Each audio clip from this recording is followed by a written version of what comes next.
show, but Miss Kate said no. I'll tell you what you can do. Take me out to the ball game. Take me out with the crowd.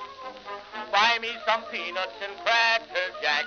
I don't care if I never get back. Let me root for the home team. If they don't win, it's a shame.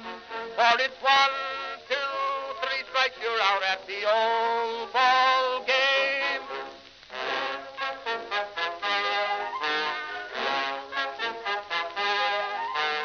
Katie Casey saw all the games, knew the players by their first names, told the umpire he was wrong all along, good and strong.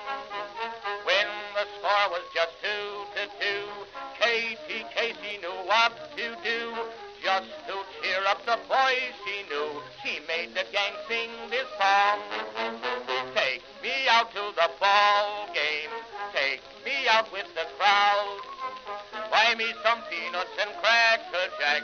I don't care if I never get back. Let me root for the home team. If they don't win, it's a shame. For it's 1, 2, 3 strikes, you're out at the old ball game.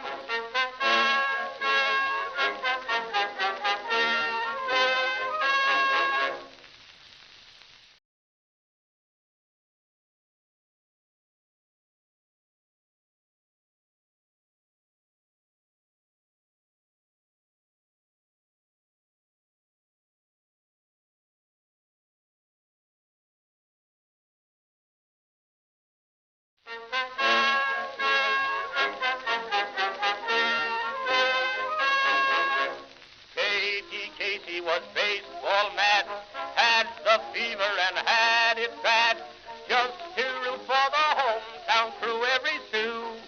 Katie Blue. On a Saturday, her young beau called to see if she'd like to go to see a show, but Miss Kate said no. I'll tell you what you can do. Take me out to the ball game.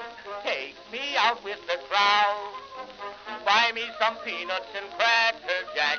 I don't care if I never get back. Let me root for the home team. If they don't win, it's a shame. For it's 1, 2, 3 strikes, you're out at the old ball game.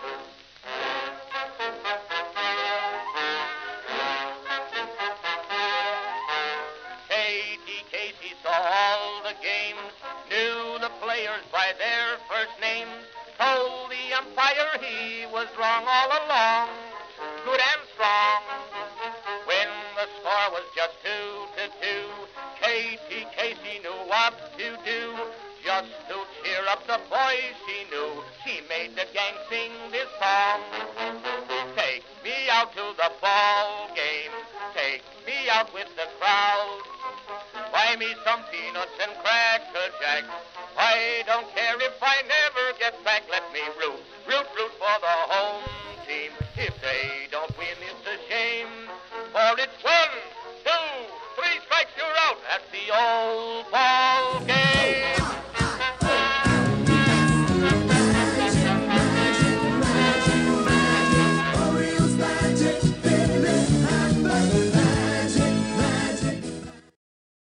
Greetings, folks, and welcome to live coverage of Orioles baseball, where this afternoon the Baltimore Orioles will be playing the Toronto Blue Jays down in Florida for Grapefruit League action, folks. Spring training. There's about a week left to play down here. Folks, how you doing? It's your old pal, the BirdWatcher. People call me BW for short. That works for me. And the World Baseball Classic last night, folks, wrapped up with the United States falling to Venezuela in a 3-1, 3-2. The USA lost. Yes, 3-2. That's right. A 2-run homer by Harper to tie it up, and a ninth inning run on an RBI double by Gino Suarez was the difference for Venezuela. The U.S., they lost. The offense, where was it? It was not there. Not for these last couple of games. 1 2-run homer and a pair of solo homers scattered over 2 games. Folks, my channel, going into its 3rd season, ever since the first season, I can't remember the gentleman's name, but he doesn't come around much anymore, at least not for the second half of last year, I want to say. I feel like he just kind of packed up and left. I guess he was tired of me making fun of him, but whenever the Orioles would hit a home run in the 2024 season or start of 2025, there was a guy in my chat that would, every single time we hit a home run, didn't matter the situation, whether we were winning handily or it was a garbage time home run late, this guy would have the same comment to leave in the chat every single time, and it would just say, home run dependent offense. Home run dependent offense. It was a catchphrase for him, except the only catch was that every time he'd say it, I'd make fun of him for not being able to resist saying it. I also pointed out that at the time, it wasn't really preventing the Orioles from, having one of the higher run totals in the league. That was up until last season when things fell apart. But in 2024, we were doing pretty good. We had a couple of 40 home run hitters and Gunnar Henderson, Anthony Santander. We had 4 guys on the starting all-star team that summer. But anyway, I digress. Folks, we got a game today, and I don't even know if anybody's here. There's 2 people in the chat. Hello, 2 people, Chawa and Vani. Apparently there's 2 more of you somewhere. 4 people. Make it 5. Okay. Starting slow. I'm not sure what I did.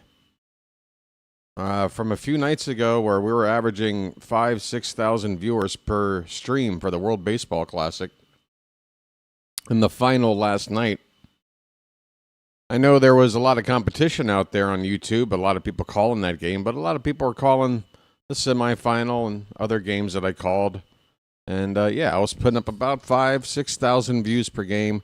I only needed 4,000 for last night to hit the 1 million mark for total views on this channel, and came up short. I estimated in the wrong direction, I guess. It's a little embarrassing. So it's about 900 viewers short of 1 million at this point. And based on the lack of attendance so far today, I don't think we're going to get there for this game either. But tomorrow, folks, there is a doubleheader, a split squad day for the Orioles. They're going to play a day game, I think, against the Yankees, and then a night game. I can't remember the opponent. Let's take a look. Night game is going to be against the Pirates. The Pirates again? Again? And then we actually play the Yankees a second straight day on Friday. So doubleheader tomorrow, Friday at the Yankees, Saturday against the Phillies. And folks, that's the final game in Florida. On Sunday, we make our way back up to Maryland. And we're going to have a 2-game set, it looks like, with 1 game at home against the Nationals and 1 at Nationals Park in downtown D.C. That's on Monday and Tuesday. And then I think Wednesday and Thursday is an off day, and then Friday's opening day. Is that right?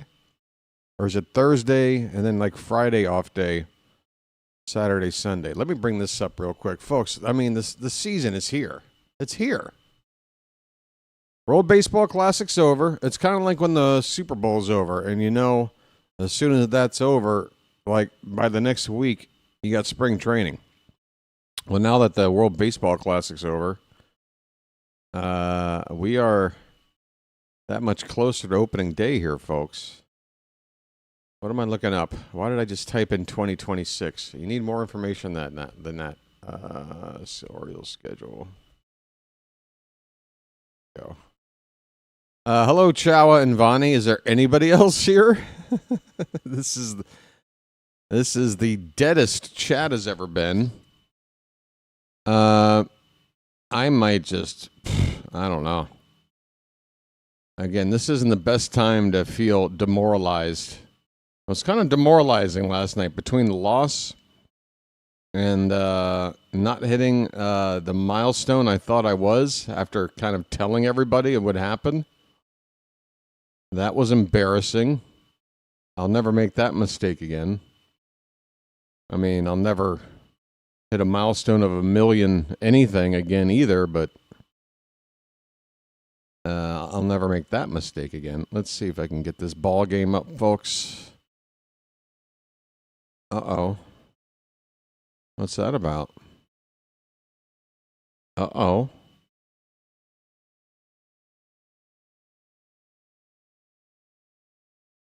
All right, I'm working on it, folks. I'm taking what I'm given because I'm working for a living. All right, we're a few minutes away from first pitch, it would appear. There's Ryan Ripken and the other guy in the studio. So we got the Masson broadcast up. Hopefully we got a nice stream here today without any issues. Hello there, Orioles. How are you? All right. News and notes for today. We've made a couple of cuts from the roster. We're down to 47 players, folks. That's 21 cuts left to make. Again, with about a week left before we head back north. But today, Jose Espada, who, by the way, the Orioles yesterday, the result, which was not televised, the Orioles played the Tigers to a 1-1 tie. Chris Bassett started that game. He had a nice outing, 5 innings pitched, I believe. His spring ERA is now somewhere around 2.5. So he's on track. He's looking fine. Jose Espada was in that game as well, and that was his final appearance. He has been optioned back to minor league camp, reassigned to minor league camp as well, the young lefty Luis De Leon. So, again, the Orioles down to 47 players. That's 21 cuts that need to be made to get down to 26 for opening day. I think we're pretty aware of most of who's staying and who's going. I think it's coming down to who's going to be the additional infielder / utility guy. Weston Wilson. Brian Ramos, by the way.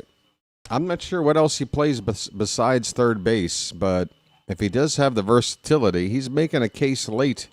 He had a 3-hit game yesterday against Toronto, a triple shy of the cycle.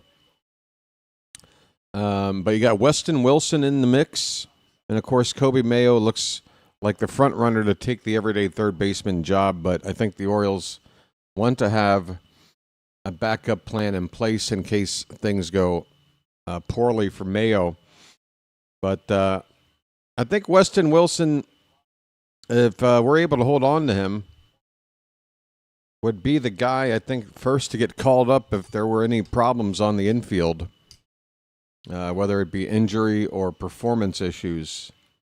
Wilson has played second base, third base, and corner outfield so far in the spring.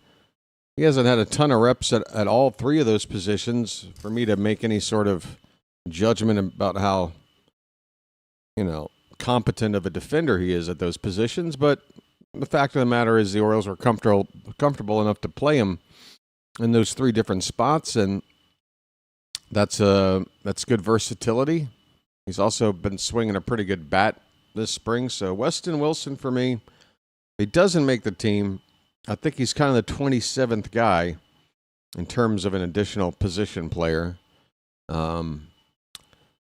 But yeah, let's take a look at the starting pitching matchup and lineups for today's ball game. It should be getting started here in just a minute. In fact, it looks like, okay, we got a 12:07 start time instead of the typical 12:05. I'm seeing. So Albert Suarez is on the mound, folks. Fun fact, Albert Suarez leads the Orioles this spring in wins. He has 2. The Orioles have a record of 8 wins, 11 losses, and 3 ties after yesterday's tie with Detroit. Suarez has 2 of those 8 wins, but an ERA of over 10 and a whip of 2.40. 6 2/3 innings. He's been hit around hard. 13 hits, 3 walks, and a couple of home runs. This is a big day for Albert.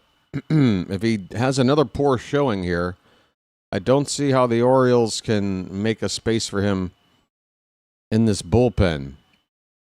I do feel like that space for him as a long man is there for him to take. I think that's why he's still with the team. I think this is his last shot. And he's going to be facing a pretty strong Blue Jays lineup here. So we are hoping for good things from Albert, or else it might be sayonara for Big Al. The Orioles, by the way, Zach Eflin, he had his start preempted because of weather. He got a couple of innings in. I think he threw a side session in order to make up for the lack of pitching on a game that got rained out. But I'm not sure if Eflin's going to be ready for opening day. I don't think the Orioles need him to be ready. The Orioles haven't come out and said anything official, and it's not even anything but a rumor at this point. But there is talk of a potential 6-man rotation if all 6 starting pitchers are healthy. We're talking about Bradish, Rogers, Boz, Bassett, Kramer, and Eflin. Eflin has been behind the other guys in terms of getting ramped up during the spring here. He may not be ready for opening day, but the Orioles aren't really going to need a 6th guy if they're going to use a 6-man rotation, probably for the first 10 games or so, because of those off days that are built in early on in April or late March. Opening day, and then we have an off day. Then we play 5 games, and then we have another off day. So we just really need 5 starters. You know, if you're going to have a 6-man rotation, you're already putting pressure on your bullpen by having one less arm there. If you're going to have off days built in, and these guys are already just pitching once a week as is, just as a 5-man rotation, I think it makes sense for Eflin to probably start the season on the injured list, probably get maybe one rehab start in, and then get transitioned into this rotation. That'll give a chance for the rotation to go through the other 5 arms once to kind of get a look at what we got. But once we do have all 6 arms healthy and ready, if that ever does happen, we do have to make a decision about, are we going to have a 6-man rotation, or are we going to put one of these arms in the bullpen? So anyway, I've only been talking about non-related to this game stuff. I'm sorry. So it's Albert Suarez facing, is this Josh Fleming, who's taking his final warm-up pitch for the Blue Jays right now. Josh Fleming is a lefty out of, what is that, Montana? This guy's from Montana? Or is that Missouri? What is MO as a shorthand for a state? What's the state abbreviation MO? Is that Missouri or Montana? Hey, we're ready for baseball, folks. Dylan Beavers, first pitch of the ball game to him, is a little low and outside. Folks, show me your Beavers in the Charm City chat if you don't mind. I know it's early. Nice beaver. Thank you. All right, Beavers gets into one to center field. And going into a diving catch. Is that Dalton Varsho out there? Is that Gold Glove son of a gun? Looks like it might be Varsho out there in center.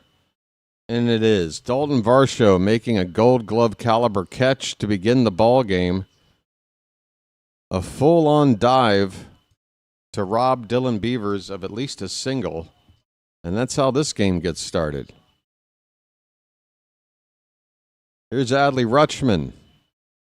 Switch hitter batting from the right side takes a look at a called strike. 267 for Adley in the spring.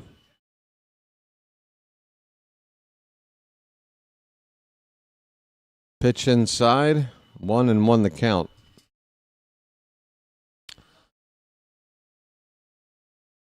So the other news regarding the Orioles since yesterday, count now 2 balls and a strike. I need my glasses.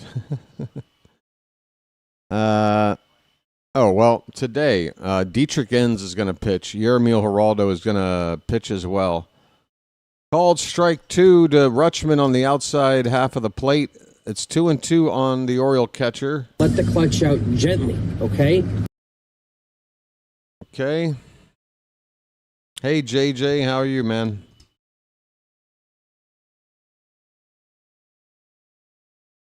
Here's a pitch fouled back. It's still 2-2 on Rutschman. Thanks for stopping by, JJ. Congratulations on a great night for your channel calling the final. Here's a ground ball through the hole on the left side, a base hit. Rutschman is aboard. Just finding the tiny hole between third and shortstop. It's a 1-out single for the Orioles. Here comes Pete Alonso. A polar bear stirs. A polar bear stirs. Yeah, I'm crying over getting about 18% of the audience. I'm crying over getting 2 subscribers for that game. 2. I'm crying over announcing to everybody that we'd pass 1 million views for the channel when we didn't. Because the final was 2,000 less people than the average that showed up for every other game I called during that tournament. Yeah, I'm crying too. Pete Alonso is at the plate.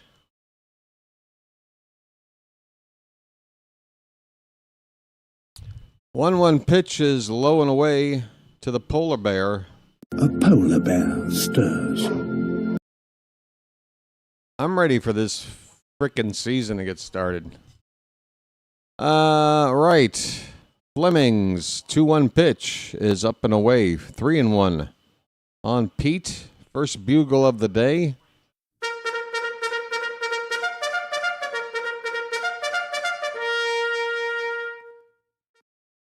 Two subscribers for that game, JJ. 2. That's ball 4. Alonso takes his walk. I'm walking here. I'm walking here. That'll push Adley to second base. First and second with 1 out for Ryan Mountcastle, who's back in the lineup. I think he got into the lineup yesterday for the first time since he took that pitch off his hand about 5 days ago now. So Mountie facing a lefty, 2 on with 1 out. And that pitch is up and away. Okay, mount up. Okay, mount up.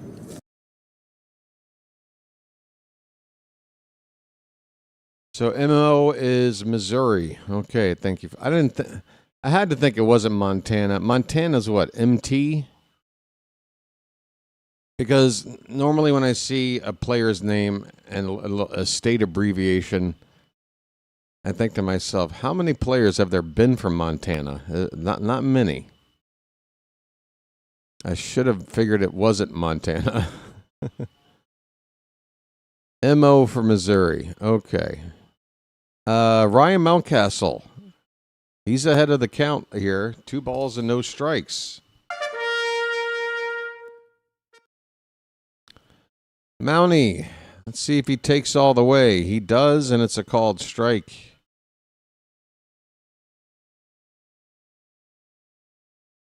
Defensively for Toronto, Lucas in left, Varsho in center, Barger in right, Okamoto at third base. There's a ground ball fouled off the left to the left side by Mountcastle. Okamoto at third base, Leo Jimenez at short, Davis Schneider at second. Eloy Jimenez is in the field? Oh, my. Eloy Jimenez is playing defense, folks. First base. Full count pitch. Mountcastle, line drive, base hit in the left field.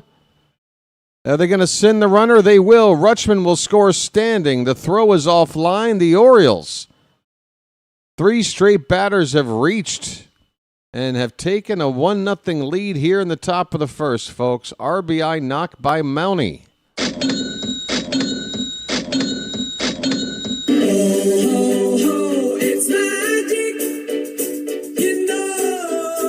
Oh, I forgot.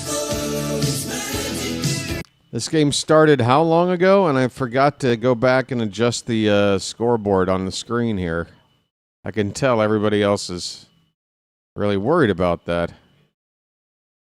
Yeah, we're ahead 1-0. All right, here's Colton Cowser, folks, as I adjust the info on the screen here.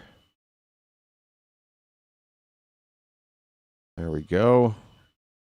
Lovely. Cowser checks his swing. He went around. It's a ball and a strike. First and second, 1 out. 1-0 Orioles in the top of the first.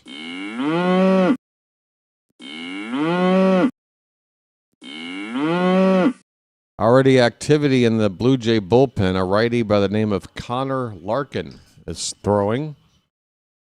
Swing and a miss. It's 1-2 on Cowser.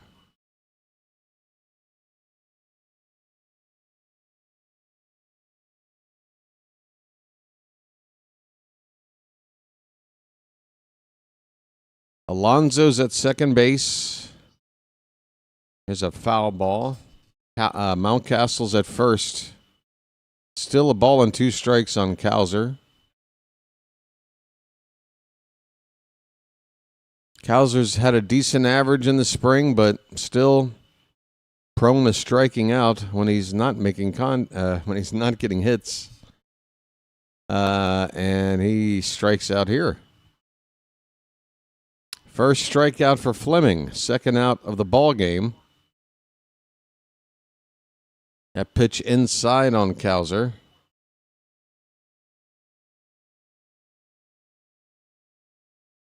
All right, it's going to be up to Blaze Alexander. I do believe I'm on fire. Blaze, folks. Blaze up.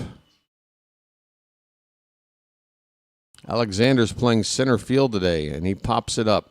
Right center, shallow. Could be in there. It is. No man's land. Alonso's going to come in to score. Blaze Alexander finds the Bermuda Triangle out there in right center field for a 2-out RBI. It's 2-0 Orioles.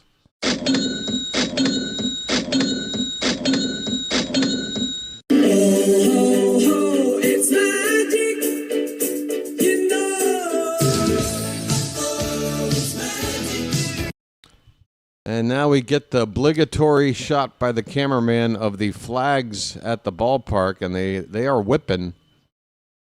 Could be some tough wind out there. Might have played a hand in that ball dropping in. It's 2-0 Orioles. Here's Jeremiah Jackson. He lifts one to left. Get a hold of that wind current. That ball's going back, and the catch is made right near the wall in deep left center field.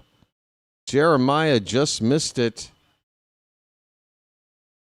But the Orioles score twice here in the top of the first. RBI hits by Ryan Mountcastle and Blaze Alexander. 3 hits and a walk, 2 men left. We go to the bottom of the first. It's the Orioles 2 and the Blue Jays are coming up. Bam is not happy with Fleming. When is Holiday due back? First half of April, Mr. Hyde. I think last I heard, Holiday is going to be taking batting cage reps. Well, he said this a few days ago now, but he said next week. That was a few days ago, so maybe in a few days, if all is well, Holiday is going to start working his way back. I mean, he's already starting, but once you start swinging the bat in the cage, that's when you know you're really starting to get going. Hey, folks, I'll be back. I'm going to finish up this breakfast here I got. Well, it's breakfast for me. I'll be back in just a minute. Thanks.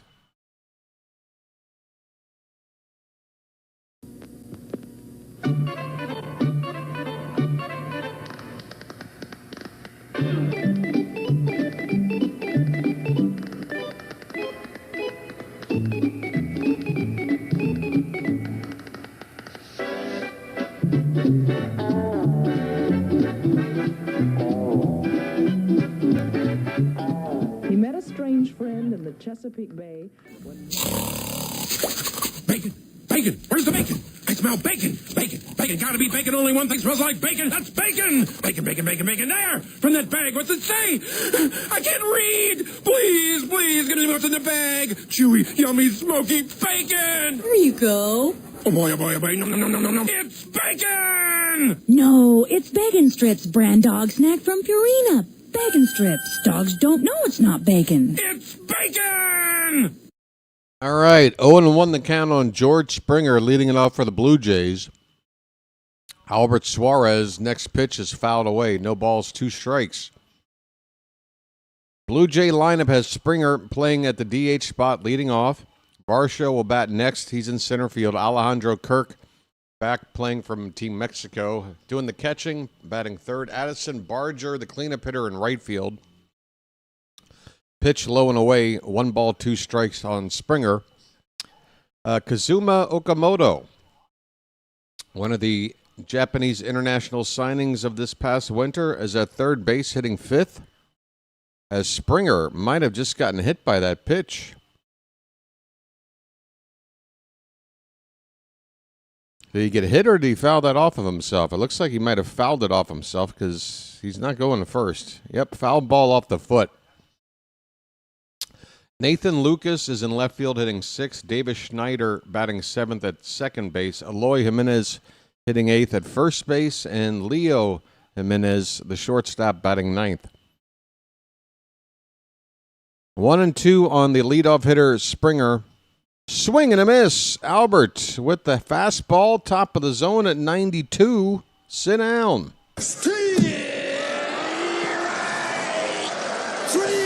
Well, y'all come back now, you hear? Well, y'all come back now, you hear?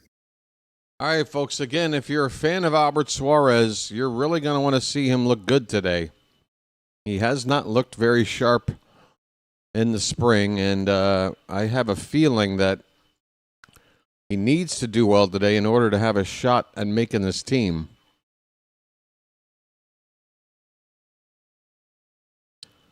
Here's a 1-0 pitch to Dalton Varsho. It's low. 2 balls, no strikes. Varsho with a nice diving catch in the top half of the inning. Very good defensive center fielder. The bat, it's average. Pitch up and away to Varsho makes it 3-0. Varsho won't be hitting second in this Blue Jay lineup when we get to the regular season. Usually hitting it near the bottom of the order. There's a called strike. 3-1. Wouldn't you say, Bam? Varsho typically down there in the lower third of the lineup when you got your full cast of characters there. 3-1 pitch to Varsho. Swing and a miss. Albert gets a fastball by him on 3-1. Varsho, I think, was looking for it. Still couldn't hit it. The count is run full. Oh, I'm still off screen. Sorry. Here comes the payoff pitch. Swing and a miss. Albert fell behind in the count, came back to get his second straight punch out to begin his afternoon. Folks, we need to see Albert looking good.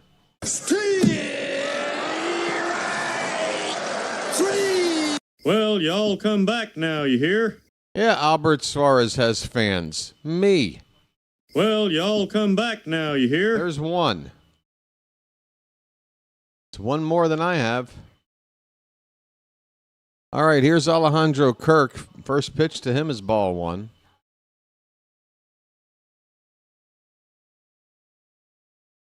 And back with what looked like a slider from Suarez, was outside apparently. 2-0 the count.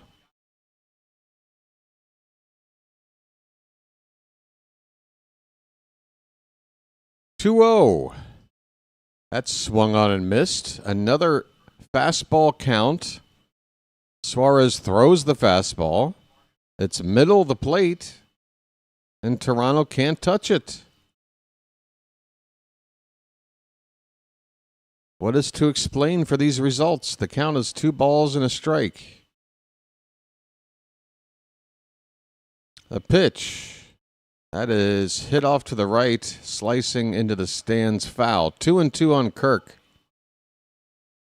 Folks, who'd like to see one of those between-inning hot dog races, president races? But instead, it's Albert versus Alejandro in a race. Would they be able to get the race in time before the next inning started? I'm not sure. That might have to be a post-game thing. But no, we could set it up nice, do it for charity. Maybe have a doctor on hand at the finish line to treat these two guys after running as fast as they can. This pitch is fouled away.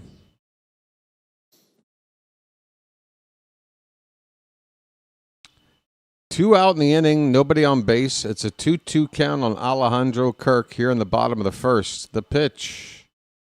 Swing and a miss. Albert Suarez strikes out the side in order. How's that for a good day's start?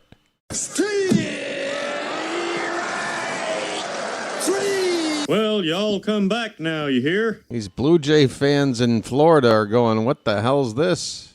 Well, y'all come back now, you hear? It's called Albert. Hit the bricks, pal. You're done. You get nothing. You lose. Good day, sir. Well, when you gotta go, you gotta go. Albert's looking pretty sharp to me there, George. I know, hey, it's never too late. It's never too late for Caltrate. Folks, I'll be back. I'm going to try to wrap up this breakfast. Like, subscribe, and all that happy horse shit. I don't care. All right? Great. Thanks.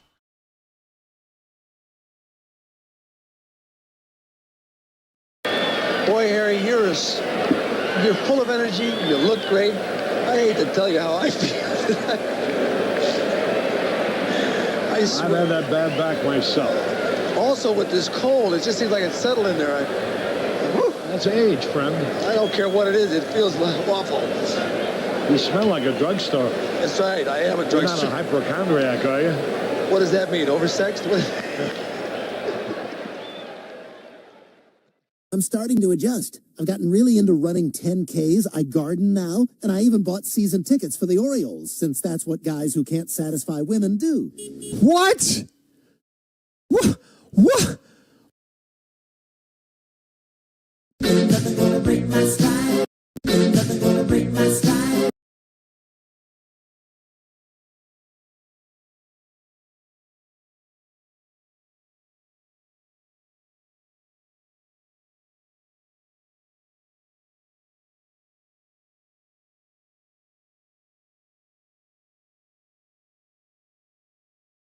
Weston Wilson looks at a called strike. We're underway in the top of the second. Wilson hitting 8th in the order for the Orioles. Playing at third base in this lineup. That pitch is low and away, 1-1. Fleming on the mound for his second inning of work.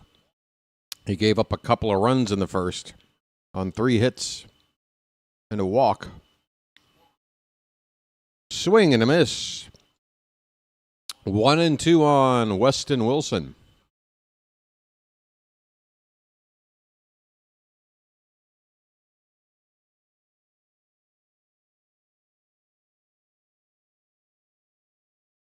Pitch number 30 from Fleming is low and away. 2 balls, 2 strikes. Number 9 batter Jose Barrero is on deck. This is a chopper Shortstop, Jimenez over to first in time. Wilson is the first out here in the second inning.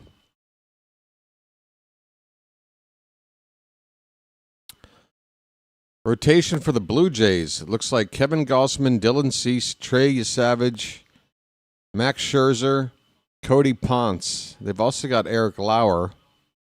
And on the DL, Jose Barrios and Shane Bieber. So they have depth once those guys are available again.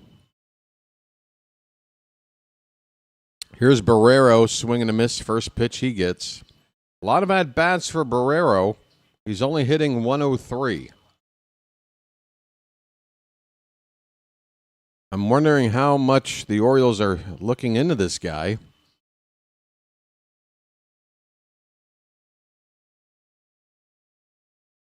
They could have been using Blaze Alexander at shortstop for a lot of these games Gunnar Henderson's been out for, playing for the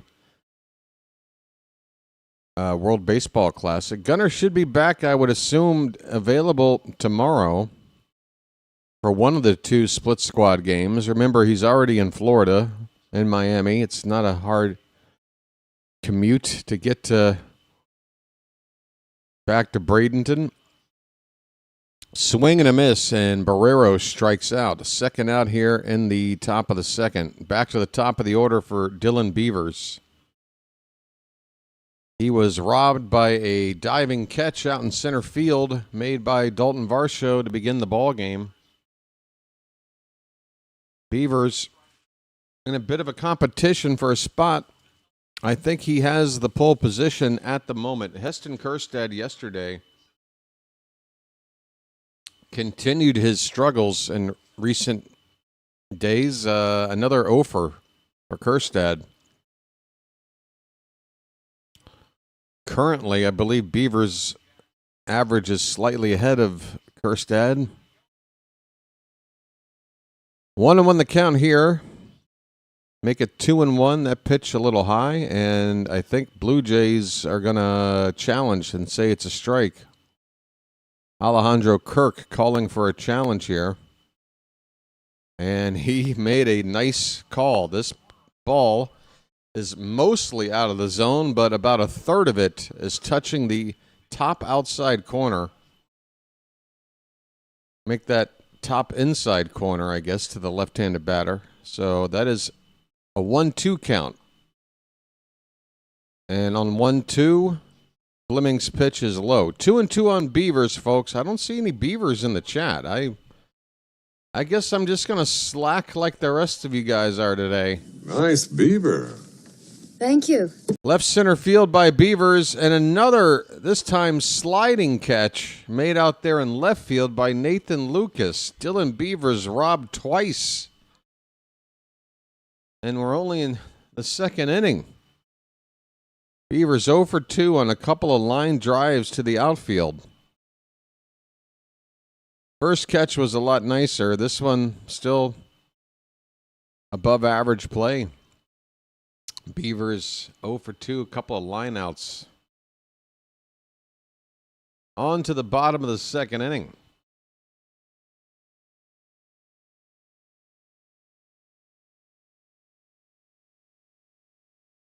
Yeah, I think I'm just going to slack too. Folks, you ever seen BW phone it in? No, you never have.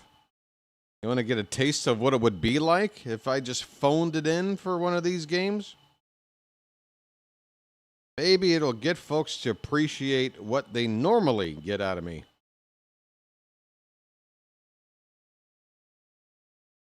Tomorrow I'm going to be calling a doubleheader.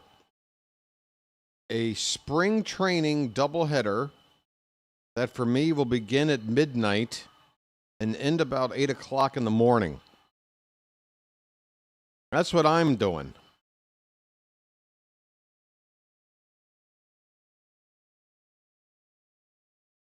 $600 views away from 1 million. 600 views away from 1 million. By the way, how are we doing on the vertical side? I have not been able to take a look because I'm not even trying to get this game up on the big screen tonight. Looks like I need to buy a new cable because this one is crap.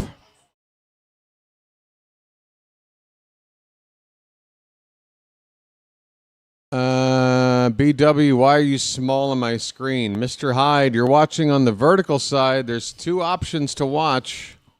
You're watching the vertical. First pitch to Addison Barger is drilled to right field, and that ball is going to go. Albert Suarez had a great first inning. He struck out the side in order. And the next thing you do, first pitch in the second inning, it is crushed out to right by Barger. His third home run of the spring. Blue Jays get a run. It's now 2-1 Orioles. That pitch was up, and Barger was ready. Barger, probably his biggest claim to fame is his quick bat speed. He's got one of the quickest bats out there.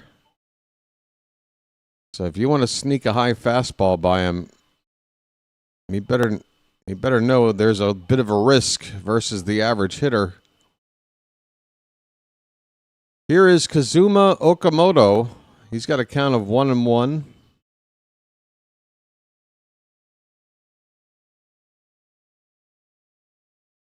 And this pitch is up and in. Okamoto, like a lot of Japanese hitters, gets into his stance and it's very still, very quiet. Not a whole lot of movement or bat wiggling. The count is 2-1 on Okamoto. Base is empty, nobody out. We're in the bottom of the second. The Blue Jays have gotten a run back on a... Oh, we challenged what was called a ball, and we lost the challenge. That pitch was outside by 0.2 of an inch. Swing and a miss. The count moves full on Okamoto. Apparently it's a soft O. Not Okamoto, Okamoto. Okay, well, I will note that. Ground ball foul.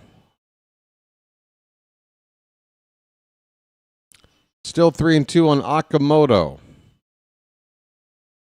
Hey there, Carl.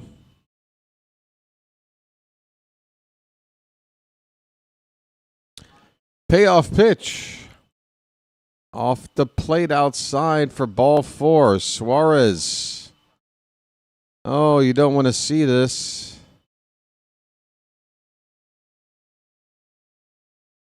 Home run ball and now a walk to begin the second inning. Nathan Lucas coming up for the first time.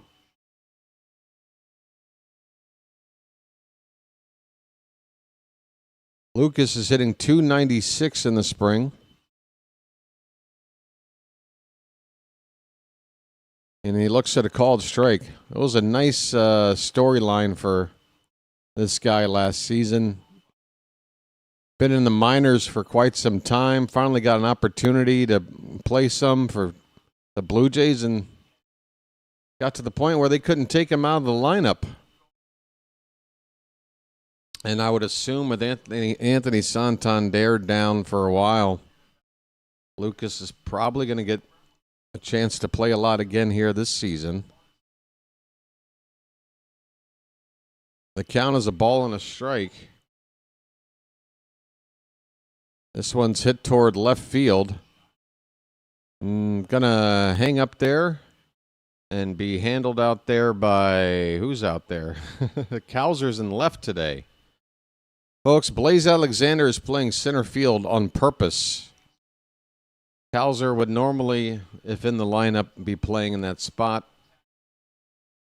But Cowser's in the left, Beavers is in right. They're giving Blaze a chance to show if he can handle center. Here's Davis Schneider up, 1 out, runner at first. And the first pitch is a slider inside for ball 1. Pitch number 30 of the afternoon there by Suarez.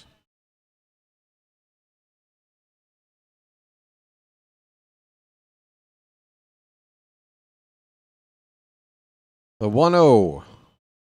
That looked pretty good, but it's called ball 2.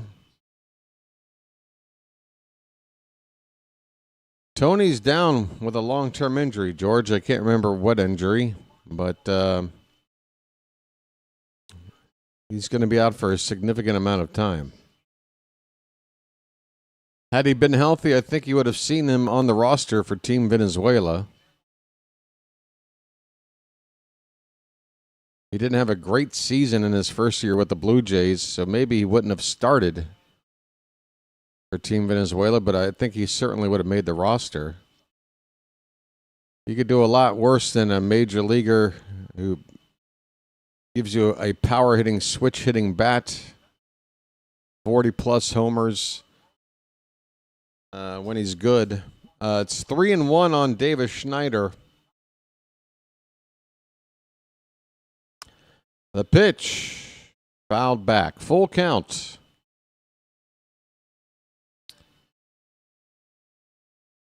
The runner at first base is Okamoto. Let's see if they send him on a 3-2 pitch with one away. Here's the pitch. Swing and a miss. Up and in on Schneider, whose helmet was coming off on that swing. Strikeout number 4 for Big Al.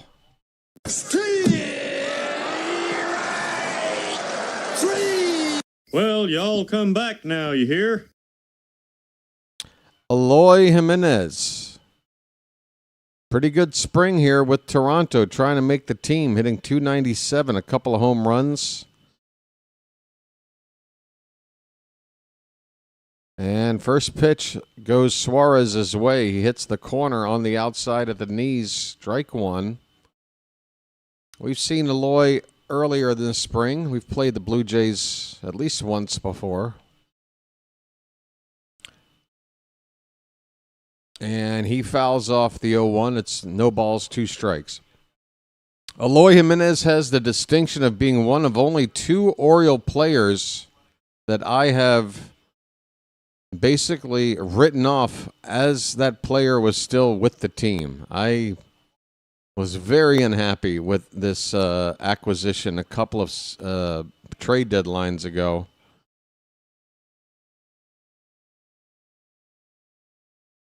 He was awful. He was just awful. But he can hit. I wouldn't trust him in the field for a minute. But and you're not going to get any hustle trying to leg out a ball on the infield, but he can hit for power. This pitch is popped up on the infield. Second baseman wants it, and Jeremiah Jackson will make the catch. The inning is over. Blue Jays get a run back on a home run from Addison Barger, his 3rd of the spring. We go to the 3rd inning. It's the Orioles 2 and the Blue Jays 1. Do I think Eloy could be a utility infielder in the future? I think they are looking for something more than just utility there, Michael. I think they want him to be starting. Does Eloy have speed? Yeah, he's got speed. I mean, is he like lightning fast? No. Will he still be fast if he develops into a big leaguer and 5 years into his big league career? Is he still running like he did as a rookie? As is the case for a lot of players out there, probably not. Will he be a shortstop by the time he makes it to the bigs and establishes himself, if he makes it that far? Maybe not. But you draft him as a shortstop, like you do a lot of guys for their athleticism, and if they're able to handle that position, you can figure out a spot where to put them. But, yeah, Eloy, I think, is going to... Yeah. This is why he was drafted pretty high. What was he, 2nd-round pick? Yeah, speed, defense. Arm isn't really that strong for a shortstop. That's probably his biggest setback in terms of major league future at the position. Might be more suited for second base.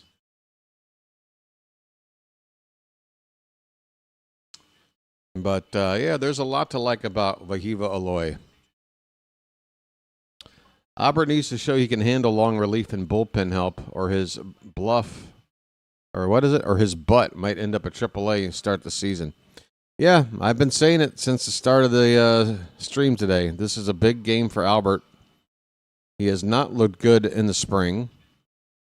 And I feel like today's performance is going to decide a lot about whether or not he makes the team.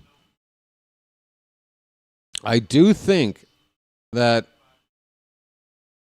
Zach Eflin will start the season on the DL for just the first, 10 days. I think the Orioles are going to make one trip through the order with just a 5-man rotation and not put Eflin in the bullpen. We only need 5 guys with the off days that are built in there early part of the season. Rutschman's at the plate, folks, leading off the third. He's got a count of 0-2, and it'll remain 0-2 after he fouls off this pitch. Let the clutch out gently, okay? But yeah, if Eflin starts the season on the DL, and this might only be for a week, we might only see Albert Suarez make the team for a week in the pen as a long man option while we stick with a 5-man rotation early on. But if we do have 6 healthy starting pitchers, I think Albert. I don't think Albert's going to be on the team, start to finish. I think it'll be like last season where he'll have his call-ups. He'll have stretches where he can help out here and there. I think that's my prediction anyway. 2-2 on Rutschman. Alejandro Kirk is going to come talk to... Oh, we got a new pitcher out here. Fleming's day is over. 2 innings of work. My apologies. Just now seeing a new pitcher out here. No name on his back. A fellow by the name of Spencer Miles, a right-hander out of Columbia, Missouri. Hey, M-O means Missouri. I learned something today. 2-2 to Rutschman. That ball is fair down the left field line into the opposite field corner for Rutsch. He will stride into second base, standing with a leadoff double here for the Orioles in the top of the third, folks. Let the clutch out gently, okay? Splish, splash, I was taking a bath.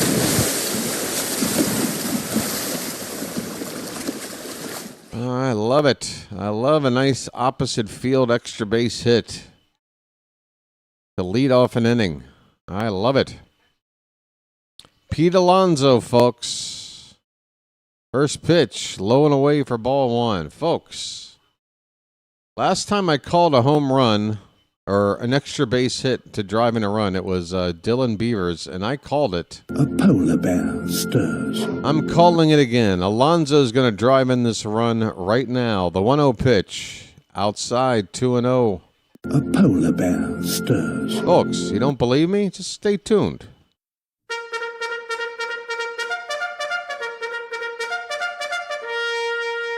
Now, I know I'm not going out on a major limb. I mean, Alonso's been brought in to drive in runs. Here's a check on Rutschman at second. He's back in there. It's a 2-0 count on Pete.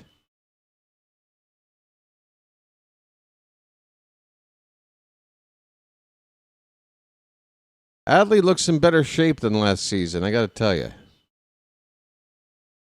Swing and a miss, Alonso. He was looking to go deep on 2-0. Came up with air. 2 balls, 1 strike. Miles on the mound. Looks at Rutschman, and now the pitch. Swing and a miss. 2 balls, 2 strikes. All right, BW putting his money where his mouth is. Come on, Pete.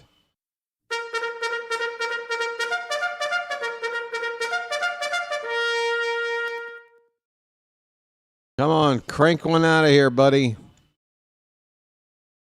You're facing an AL East opponent. Get used to this. The 2-2 pitch. That's high, ball 3. All right. Full count. Come on, make BW look smart. The payoff pitch to Alonso. Here it is. Swing and a miss. Oh, that was a nice pitch. Alonso strikes out, and BW's prediction goes nowhere. 1 away. Alonso not even able to make contact to get a productive out and get that runner to third with 1 away. Here's Mountcastle. Opposite field, that's going to slice well out of play, out of the ballpark. Mountie had a hit and an RBI to get the 2-run rally in the first going, hitting .313 in the spring. 0-1 pitch, a little bit outside. Okay, mount up. Okay, mount up. 1 ball, 1 strike. Rutschman at second. 1 away, the pitch. That's fouled off to the right.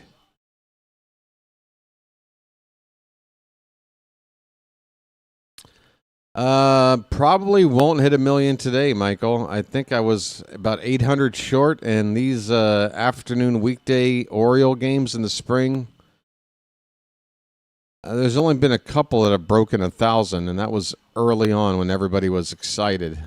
At this stage, I'm lucky to get about 700 or 800. So there's an outside chance, but based on early returns, I don't think so. But tomorrow we've got a doubleheader. It'll happen tomorrow for sure. This pitch was challenged for some reason. A ball that was well outside. Kirk with a bad challenge this time. The Blue Jays lose 1. The count is 2-2 on Mountcastle. The pitch outside. Full count. Folks.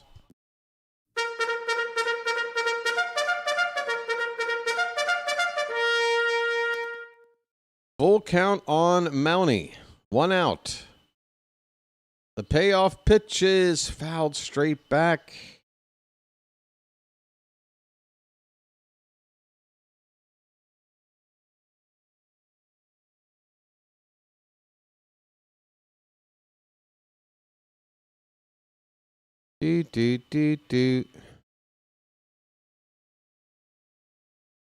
Interesting statistics with the ABS system. Swing and a miss.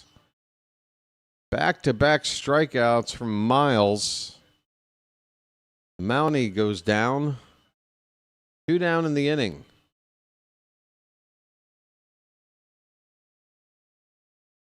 Here is the milkman. Folks, get those cows up. First pitch. Oh, it got Cowser up behind the back.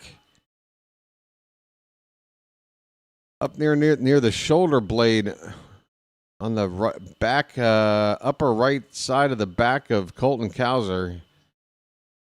He looks to be okay. He's going to take first base. First and second now for the Orioles with 2 down. Cowser hit by a pitch. Blaze Alexander had a 2-out RBI first time up. A chance to do it again. Similar situation. First and second, 2 down for Blaze. I do believe I'm on fire. I do believe I'm on fire. First pitch. Swing and a miss. That looked like a slider breaking off the plate, down and away. Blaze's spring ERA right now at 2.86, and that RBI single was his first RBI of the spring. This pitch way outside, 1-1 the count.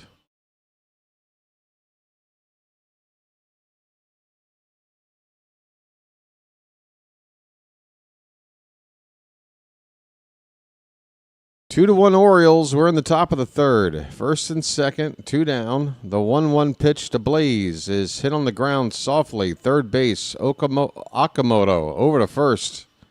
In time to end the inning. The Orioles get a couple of men on, but they are stranded. We go to the bottom of the third. It's 2-1 Baltimore. All right, folks, you want an update about the 1 million thing? You want a frickin' update? What's with the hair today? Why is there this weird side thing going on? It's a little hot in here. I'll admit it's a little hot. What is the deal? What's the deal here? This is my deal here, Wade. What are we? Analytics. 500. About 500, says George. Yep, about 500. 500 and change. It doesn't give me a precise number. But yeah. 1 million views. It'll be done here in the next 24 hours. At this point, I just want to get it over with. I'm kind of demoralized by the whole thing, to be honest. I'll be back in a minute, folks. I'm demoralized.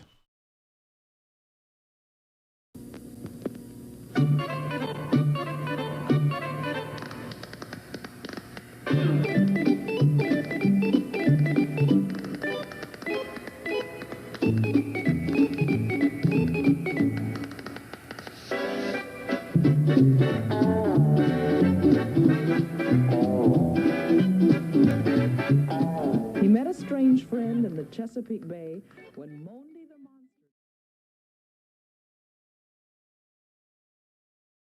I apologize for Baltimore.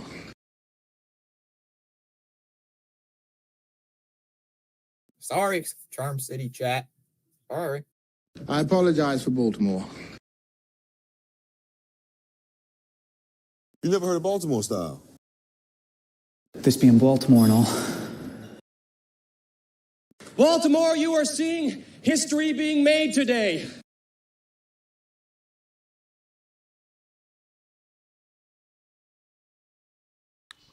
Okay. Swing and a miss. We are underway in the bottom of the third. Leo Jimenez at the plate. Albert Suarez out here for his third inning of work. That was pitch number 41 to get ahead in the count. 0-1 on Jimenez.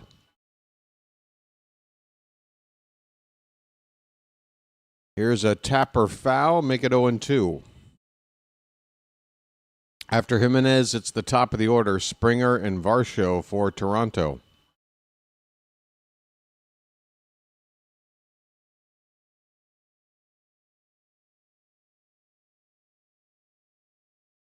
Pitch is fouled away. Still a ball and 2 strikes. Well, batter took off there.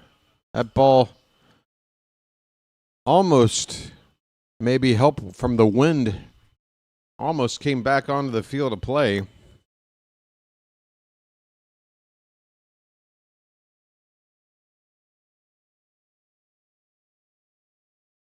The 1-2 from Albert. Hit on the ground. Pass Albert's glove to second base. Jeremiah with the throw. In time, 1 away. Folks, I'm a little bit surprised. This is a first for me right now. This is the first time I've risked doing this in the history of the channel. Anybody know what I've done that I've never done before? Here on the BirdWatcher Channel. Home of your Baltimore Orioles. I'm trying to give you a clue, folks. Home of your Baltimore Orioles.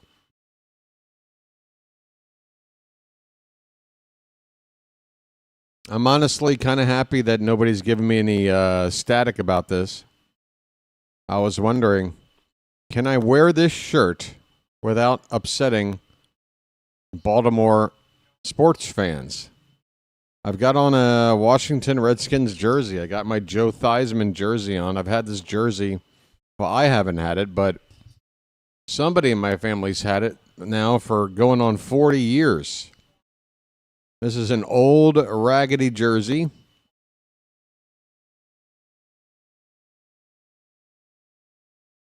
And I decided, you know what?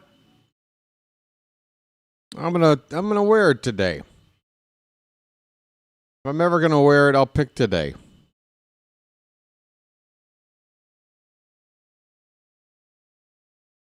The count is 3-1 on Springer. The pitch, line drive, past the glove of third base. Weston Wilson, that ball ate him up.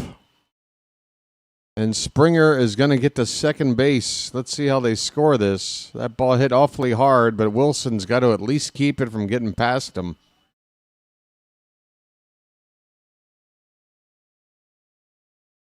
That'll go down as a base hit, a double.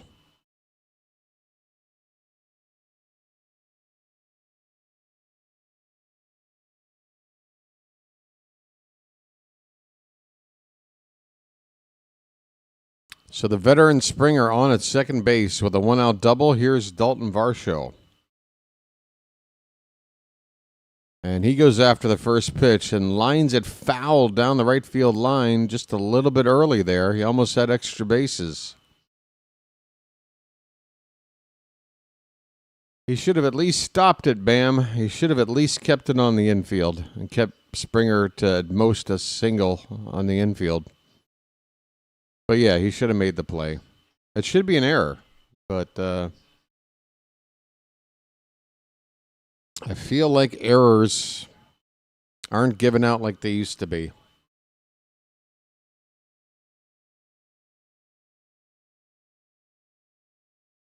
No balls, 2 strikes.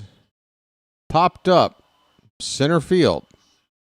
Long run, going back and making a catch on the run is Blaze Alexander. And folks, that was a peek at what Blaze can do in center field, and that was pretty damn good.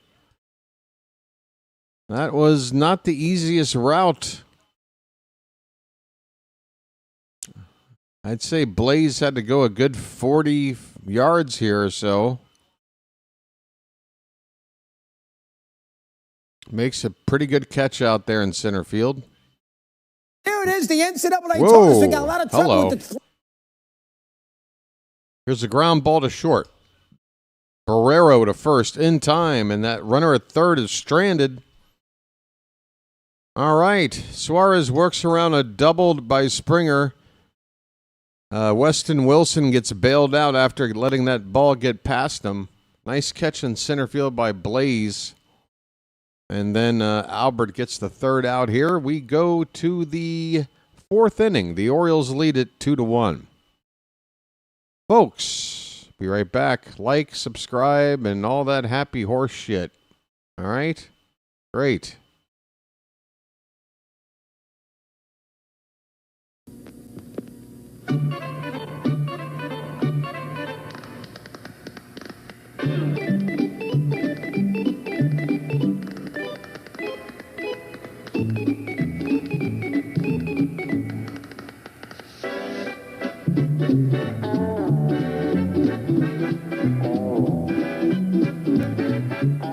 He met a strange friend in the Chesapeake Bay when Monday the Monster...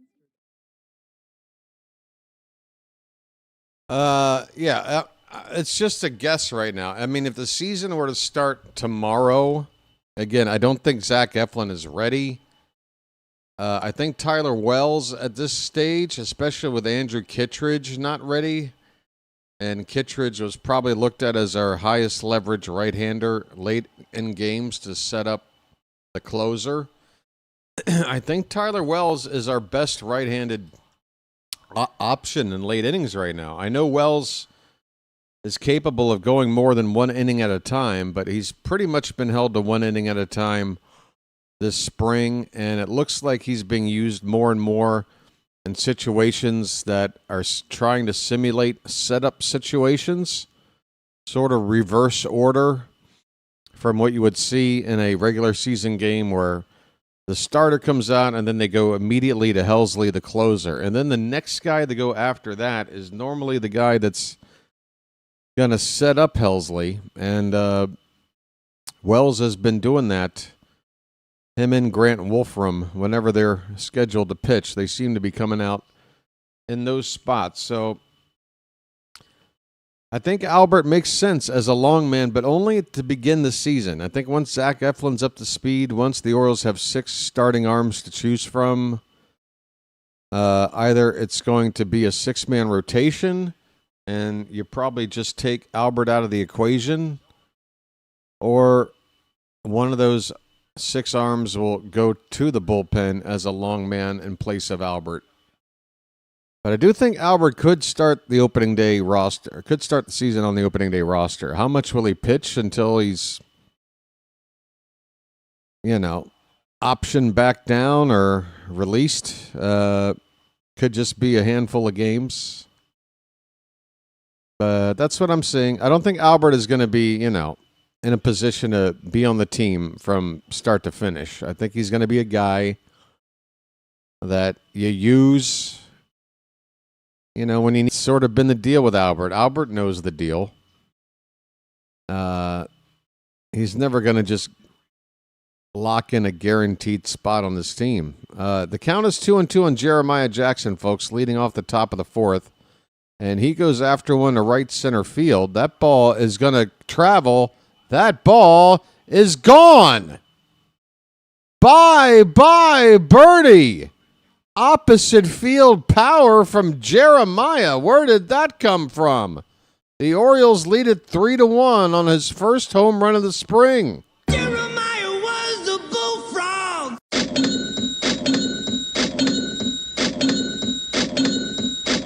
Folks, that was not a cheap shot. It's a tall wall out here.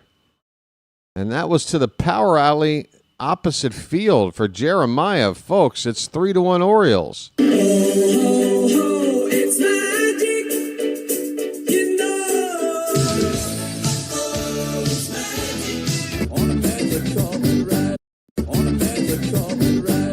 You believe in magic. Weston Wilson's up, and he's got a count of 2-0. The wind appears to be blowing straight out.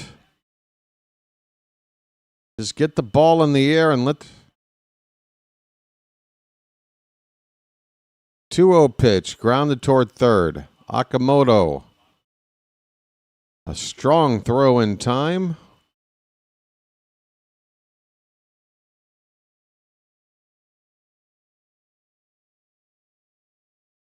Folks, I'm not sure if my chat is working right now.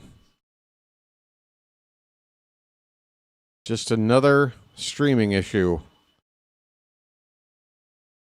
Jose Barrero, the number 9 batter, 0 for 1. Line drive into left field. That's down for a base hit. Barrero gets a base hit. Looks like the chat is coming back. Looks like I'm maybe coming back. Oh, boy. What's next? Dylan Beavers, folks. The count 0-2 on Beavers.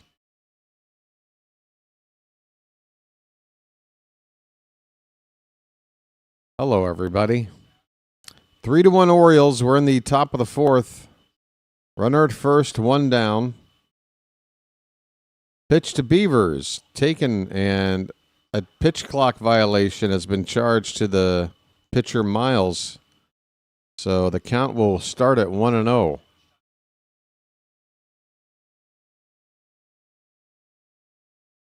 Folks, show me your Beavers. Nice beaver. Thank you. Folks, you're making me feel bad that every time Beavers comes up that I have to ask you for your Beavers. At this point, you should just be willingly giving your Beavers up. No questions asked. The 2-0 pitch. That is hit in the air to left. It is right there in the tracks of Lucas. He makes the catch, and he'll throw it back in towards second base. Out number 2 here in the top of the 4th. Adley Rutschman. Let the clutch out gently, okay? Adley got an opposite field double his last time up. 2 for 2 today. His spring average right now at 313. You'll love to see it. Oh, it looks like there's a bit of a lag now after the latest Wi-Fi issue. Check on the runner, and Barrero is back standing.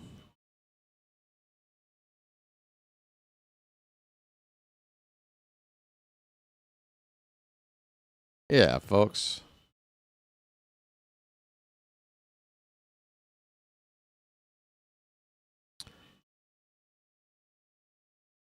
All right. Pitch to Adley. Nope. He backs out of the box. And another pitch clock violation. Charge to Miles, the second one of the inning.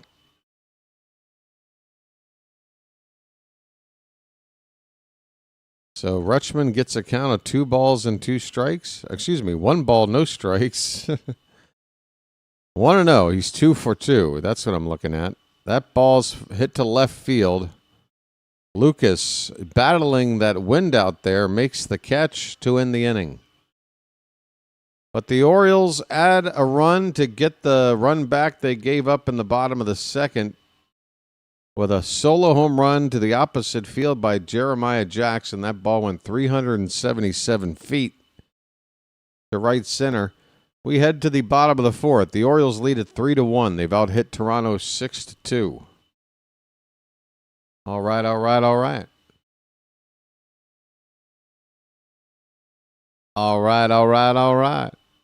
Party at the Moon Tower.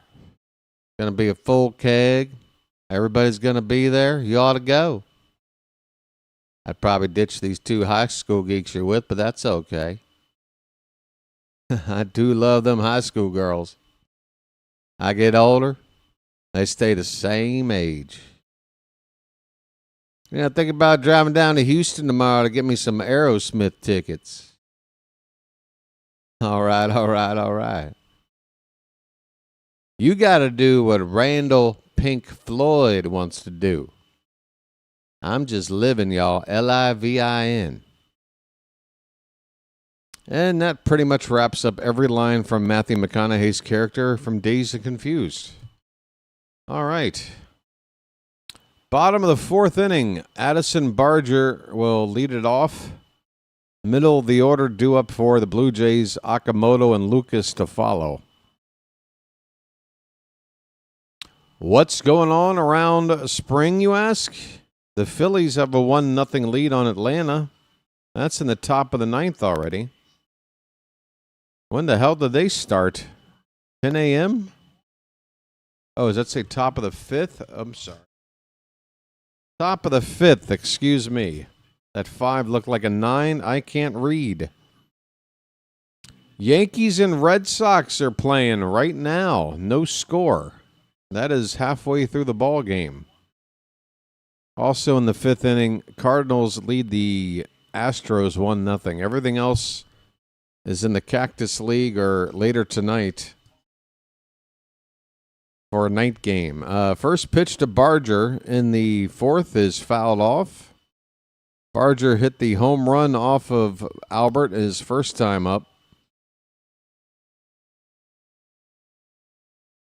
0-1 pitch. A little bit low, apparently. 1 ball, 1 strike. We need Al to finish strong here. We need him to finish strong. 1-1. That had the plate, but a little bit low.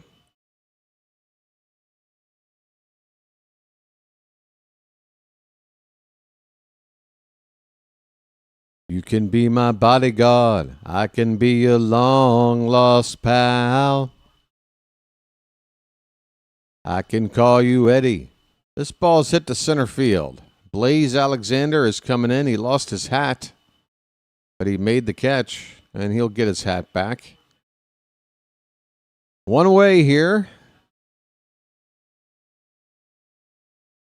Okamoto coming up next. Eddie, when you call me Al. Call me. Na na na na. Na na na na na na. Na na na na. Na na na na na na. boom, boom, boom, boom, boom, boom. Mmm.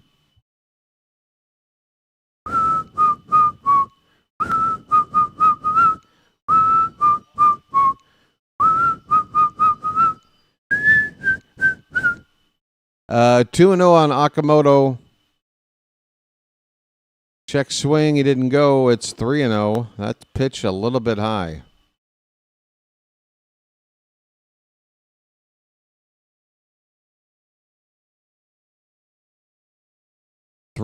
Pitch.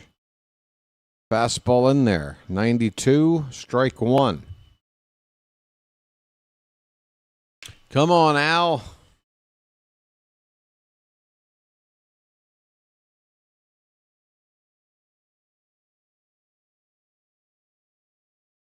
Three-one pitch is foul back. So after falling behind 3-0, we got a full count here on Okamoto. One out, nobody on in the bottom of the fourth.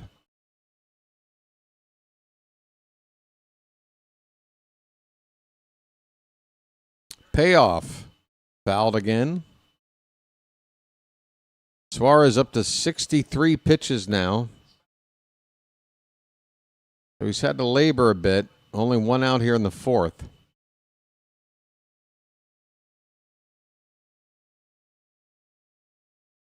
And that's ball four. That wasn't close. Not a good pitch. Not a good payoff pitch. They're easy for Okamoto to lay off and take his base. One out and a runner now at first base on the walk. Suarez. Nathan Lucas is coming up. Second walk of the day for Albert.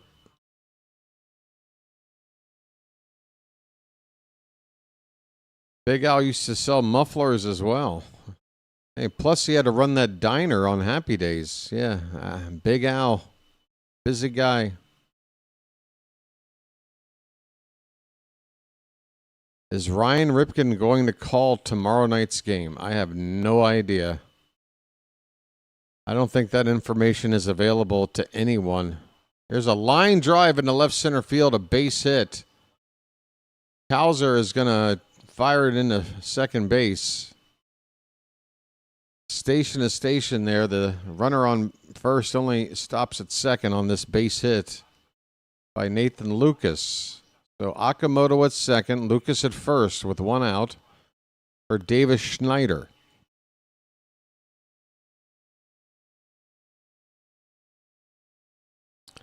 No free passes. Burnout. Bow. Bow, bow, now, bow, ouch. Bow, bow, bow, now. No free passes. Folks, Davis Schneider is only batting 100 in the spring. He struck out his first time up. Albert needs to get him out. Here's a throw back towards second. And the runner back over there.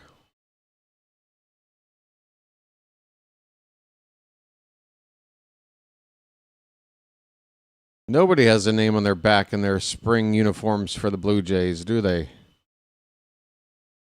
Maybe that's to make the fringe players feel a little better. 2-0 now. Suarez falls behind Schneider.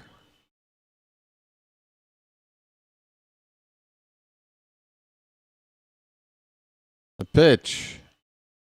That's a called strike. Schneider started his swing, but it didn't matter.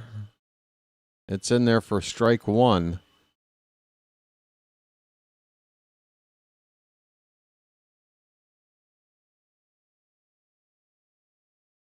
Albert, the 2-1. Hit on the ground, foul. Come on, Al.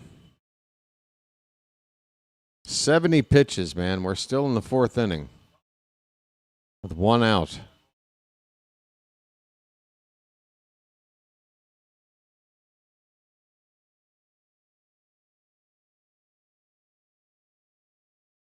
Here comes the 2-2 pitch. There goes a check on the runner at first by Rutschman after that pitch, that missed So the count has gone full. Toronto might send the runners here with a 3-2 pitch coming to Schneider, although he's only hitting 100. Runners do not go. Swing and a miss. Yep, better to not let them run as Schneider fails to make contact. He strikes out. Big out number 2 for Al. Whoops.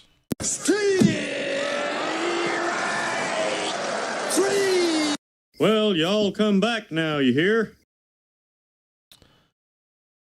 Folks, disregard what Chow has just said in the chat. Orioles versus Yankees game will be televised tomorrow in the daytime by the Yes Network, which I have access to, and I will be calling that game on the channel. So please disregard the previous note in the chat. Eloy Jimenez on an 0-1 pitch. That pitch is low. Rutschman throws back down towards second base to check Lucas back over there. The count is a ball and a strike.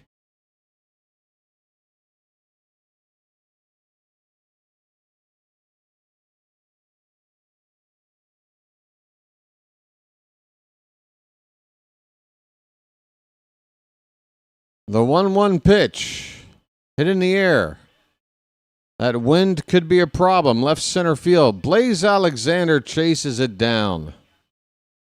Despite a tough outfield today, Blaze Alexander's made every play he's had a chance to.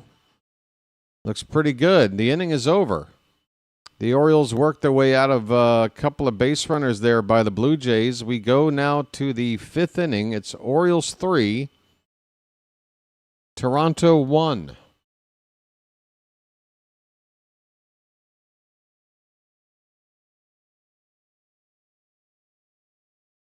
Everybody clear on tomorrow's schedule then? At 1 o'clock, we'll be playing the Yankees. I will be calling that game.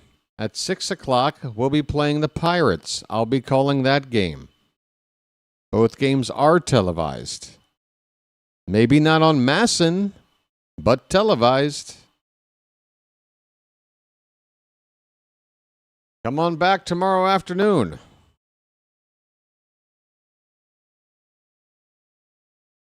Is that info scrolling at the bottom of your screen right now? Yes, it is. Okay.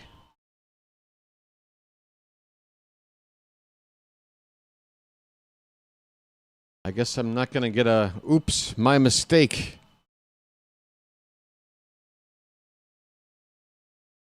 All right. Hey, folks, like button, subscribe, whatever. That sub count has been 3770 now for a week. I am running out of shits to give when it comes to promoting my own channel. I just want the regular season to get here. I'm going to call ball games, and whatever happens, happens. I am sick and tired of convincing people to subscribe. If you like the content, great. I am honestly just tired of coming up with new ways to try to convince folks. I'm not good at it. I get it. I am terrible at convincing people to subscribe to my channel versus other channels that give you the same kind of content. Here's Pete Alonso leading off the top of the 5th. And 1-0 pitch to him is off the plate. 2-0 to Alonso. A polar bear stirs. There's a called strike. It's 2-1. Wow. So we're just going to completely not acknowledge. Okay. Fair enough. Fair enough, sir. Fair enough. 2-1 pitch. Swing and a miss. Varland is the new pitcher in here. Louis Varland. Right-hander for the Blue Jays. He's ahead, or no, the count is even on Alonso. 2 balls, 2 strikes. The pitch. Here's a pitch over, a ball hit over the mound, fielded by the shortstop, and Alonso is going to be retired on a 6-3 ground out. One away here, top of the fifth. Wow.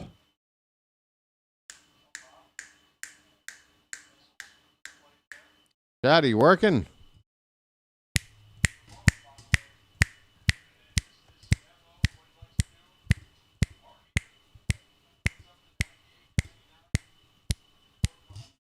I can't snap. Ryan Mountcastle with a count of no balls and a strike. Okay, mount up.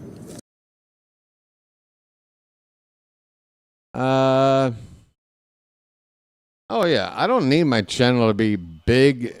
I'm not concerned about comparing my channel to others in terms of total size. It's just the rate of growth. Example, last night I called the World Baseball Classic final. It should have been a pretty big event. I got 2 subscribers for that game. 2. I mean, first week of my channel, when I had like less than 100 subs back 2 years ago with, I didn't have a vertical stream. I didn't have all this information on the screen. I didn't have a background green screen. I mean, I made all these upgrades since I started, and boy, there's a swing and a miss. There's a strikeout there. Second out of the inning by the Orioles, and I admit I did not even pay attention to who was up to hit right there. It looks like that was Ryan Mountcastle, who just struck out.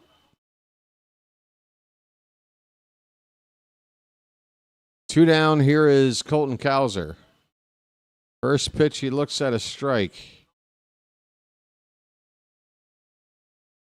Hit by a pitch his last time up. Cowser hitting .250 on the spring. OPS, though, is under 600. There's been no power. Line foul.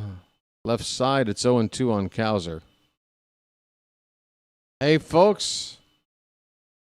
Come on back to my channel. I'm slightly more entertaining than having a cavity removed. That's right, folks.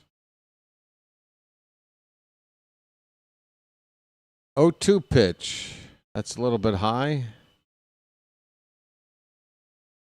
2 down, nobody on in the top of the fifth. The Orioles ahead 3-1 here on Toronto. Both teams come in with a losing record in the spring. And Cowser strikes out again. That pitch in the dirt. Inning over. This game is halfway through. The Orioles lead at 3-1 heading into the bottom of the fifth. Orioles 8-11-3. Toronto 9-12-2 so far on the spring. Spring records don't mean much, folks. So far in the ball game, Toronto's left 4 men on base. The Orioles 5. Orioles are 2 for 7 with runners in scoring position. Toronto 0 for 4. I wonder if Albert's going to come back for one more inning. Nope. Yeremil Geraldo has already been listed to come in to relieve Albert, so his day ends on 4 innings pitched, 3 hits, 5 strikeouts. He gave up 1 earned run. He also gave up a pair of walks. So 5 base runners in 4 innings. That's not bad. That's a $1.25 whip. For a guy like Albert, that's kind of what you expect. It was better from Albert today. It was better, but that second inning definitely showed some cracks after striking out the side in the first. Third and fourth innings started to settle down again. And yeah, 5 strikeouts in 4 innings. Good work for Albert there. By the way, according to my game information, the current weather at this ballpark, not only is there a lot of wind, it's chilly. It's 65 degrees on a late March afternoon on the Gulf Coast of Florida. 65.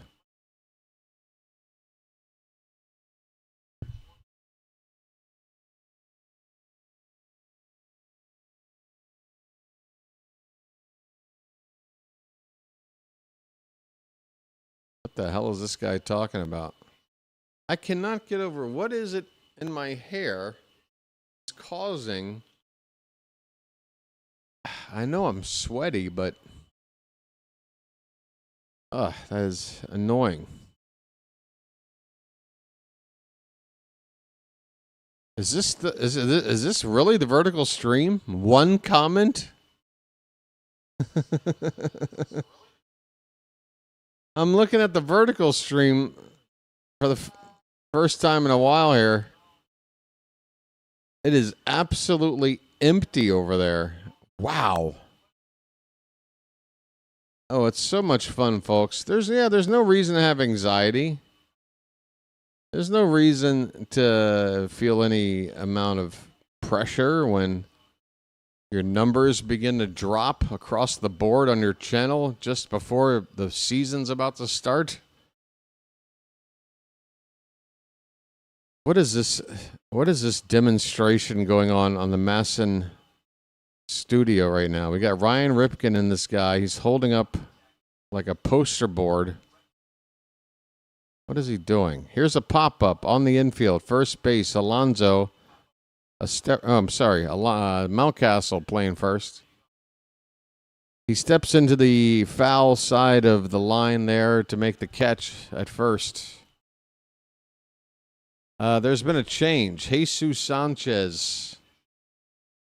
Pinch hit for George Springer. Is that happening right here? Yes. Jesus Sanchez pinch hitting for Springer right now. And that's ball one to him. So the first out of the inning made by Leo Jimenez, the number 9 batter. Springer's day's over. He went 1 for 2. And this 1-0 pitch is low and away. 2-0 on Jesus Sanchez. Started his career with the Marlins. Spent last season with the Astros and got traded this offseason in a swap for Joey Loperfido.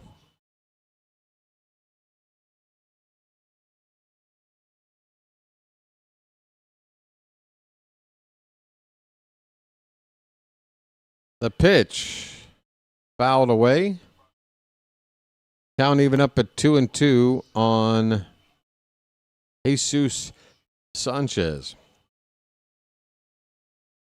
Melanie doing the pre and post games on Masson. Oh, I bet she is, Carl, but I have not seen hide nor hair from her in the spring. This ball's hit towards center field and shallow left center field. Hauser is going to come in and make the catch. That is the second out here. Second out picked up by Yeremil Geraldo since coming in. Here is Dalton Varsho, 0 for 2. First pitch to him. Swing and a miss.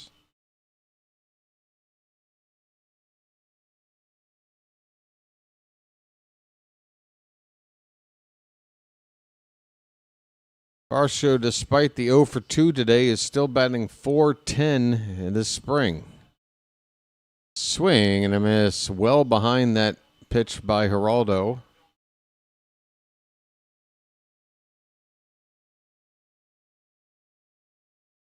Oh my, John is threatening that my channel, once the regular season begins, will be large and throbbing. Oh my. Hey, everybody, we're all going to get laid. Ground ball to second base. Got to hurry. And we get it over there in time to end the inning. Yeremil Geraldo pitches a scoreless frame here in the 5th. We go to the 6th inning. The Orioles lead at 3-1. They've doubled up the Blue Jays and hit 6-3. It'll be Blaze, Jeremiah, and Weston Wilson coming up for probably their final at-bats of the day here. And then we get to have the fun of watching the backups come in. Although, folks, the backups are starting to dwindle down. Calling these spring games, while it might be getting more monotonous as we're waiting for games that count to hurry up and get here, the one benefit as a play-by-play guy is the less people on the roster, the better. Tell you what. Somebody, I think it was Charm City Entertainment last night, was saying, hey, BW, why don't you give us your predictions for the 26-man roster to start the season? And I said, well, I think there's really just one position player spot that's up for grabs, and well, one battle and then one kind of open battle. And then you're looking at probably 3 bullpen spots that are debatable. So it's really just 3 or 4 spots, I feel, that are in question. So about 21 of these players, I think, are locked in. 21, 22. But anyway, looks like Charm City Entertainment's not here, so I can just leave that answer for another day. Swing and a miss. Blaze Alexander facing Gus Varland. It's Gus Varland, right? I might have called him Louis Varland. Oh, it's Louis Varland. Yes. Okay, sorry. I think there's a Gus Varland, isn't there? I don't know, folks. Like I said, I'm phoning it in today.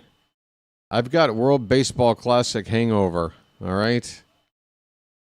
That was a pretty rough 12 days or so. A lot of double headers, and I got to call another one tomorrow. I say gotta. Trust me, I want to. But I gotta. Blaze Alexander strikes out. One away here in the 6th. This is great iced tea.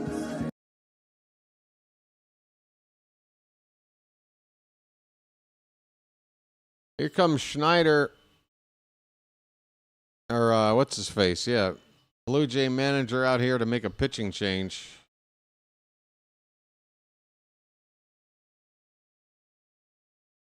John Schneider is going to go to the pen, get a right-hander coming on now. Looks like it's Anthony Bastardo. Oh, you bastard.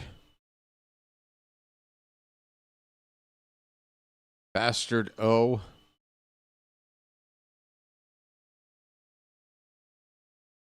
All right. Folks. What's shaking? Derek Jeter insists World Series outranks World Baseball Classic. Well, why do you need to insist? Why is this a problem? Look, I take more stock in the World Series than I do the Classic. I do, but I don't take the Classic lightly. It feels like some people from the U.S. do. And, folks, you can't have it both ways. You want to see Team USA, win the Classic? They need to care more. We need to care more because the other teams involved in this tournament, they care as much as they possibly can. And caring means a lot when you're trying to compete. And, for a lot of people playing for their country, it means a lot to them. I saw a shot of Miguel Cabrera, folks. Retired Miguel Cabrera on the field celebrating with fellow countrymen for Team Venezuela after their victory last night. He was in tears, in absolute tears. I mean, Miguel Cabrera is a legend. He's a legend to that country with his Hall of Fame career. And I've never seen him so emotional. Team Venezuela made it a party last night. And they weren't flexing. They weren't trying to rub it in on us or anything, but they were in the dugout. They were having fun. Team USA was not having any of that. Jeremiah Jackson flies out quickly here for the second out. Bastardo gets Jeremiah on 2 pitches.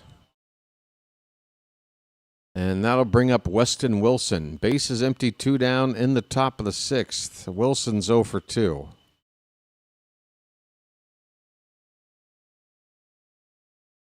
That first pitch outside edge for a strike. So, yeah, look, I'm not anti-USA, okay?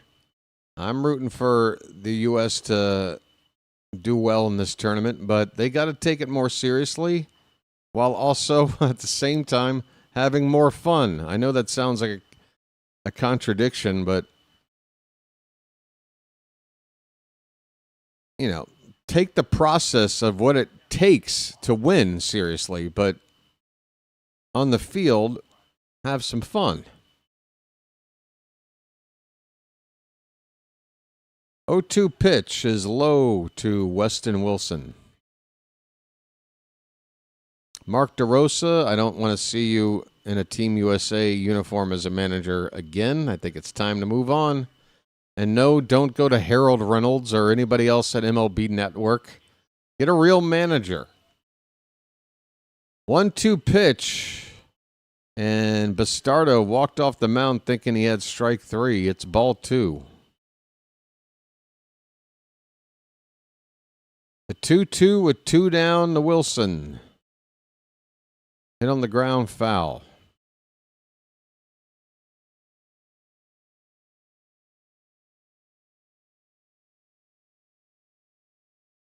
I'm listening to Ryan Ripken reminisce about opening days from the past. Oh, look at this cameraman guy. He's got a full beard. That is low and away. Full count on Weston Wilson. Jose Barrero is on deck if the inning continues. Payoff pitch. Pop foul.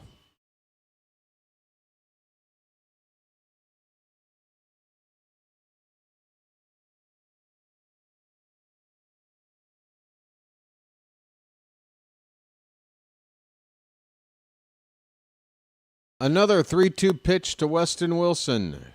Here it is. Popped up. Right center. Shallow. Coming in. Still coming in. And the catch is made out there by Addison Barger. Inning over. All right. On to the bottom of the 6th. It's the Orioles 3, the Blue Jays 1. Ba-da-ba-ba-ba. Bop-ba-da-bop. All right, I'm going to just torture myself and see if I got one sub yet today. Folks, I would have more luck knocking on doors as a Jehovah's Witness right now than trying to garner subscribers for this here channel. Wow. 0. That's a big old 0 today. So far.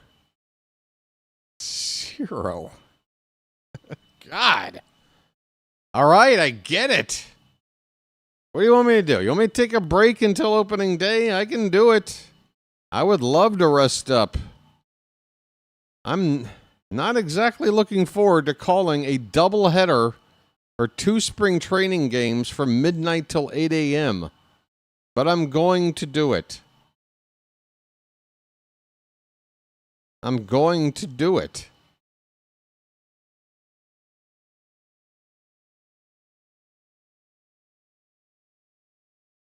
$200-something people away from 1 million. 200-something. It's probably going to be like first inning tomorrow. I know I sound bitter, folks. I don't mean to sound bitter. Look, folks, I have weaknesses. I get down on myself sometimes. What do you want me to do? Better to do it now. Get it out of the way. Dietrich Inns is going to come on the pitch, and we need this guy to show something better than he has so far this spring. That ERA coming into this for Inns is 14.4. And despite that, I still think if Inns can look good today and another good outing a couple of days from now, I think Inns has a chance to make this team, mainly because he's out of options. And if you go ahead and start with him and if he face plants, then you just flat cut him and, you know, bring up a guy that you could stash to take his place. But right now, the only two lefties that I think we are going to know for sure to make this bullpen are Aiken and Wolfram. We need a third lefty if we can get it. And I'm going to put my money on Inns for now to make the team, but with a very, very short leash. And again, that's hinging on him showing some improvement here. He's facing Alejandro Kirk, leading off the bottom of the sixth. The count is 2 balls and 2 strikes. Kirk will be followed by Barger and Okamoto. And that 2-2 is high, full count. Can't walk the leadoff batter. If he walks the leadoff batter, that is ends one extra step out the door. I have to feel. Ball 4. Man, oh man, he can't be walking the leadoff man, buddy. That had to be Inns' number 1 priority coming into this ball game. Don't walk the leadoff man. Well, he did, and Alejandro Kirk will be lifted for a pinch runner. I'm sure he's happy about that. His day's over. Mendoza is pinch running for Kirk. And we got a pinch hitter as well. Right-handed bat Miles Straw is up here for Addison Barger. Despite the fact that Barger has given the Blue Jays the only offense of the day so far. A home run off of Albert Suarez.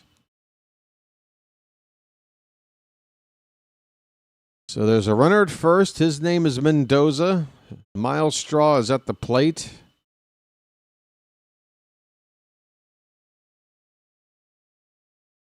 Want to know the count on Straw.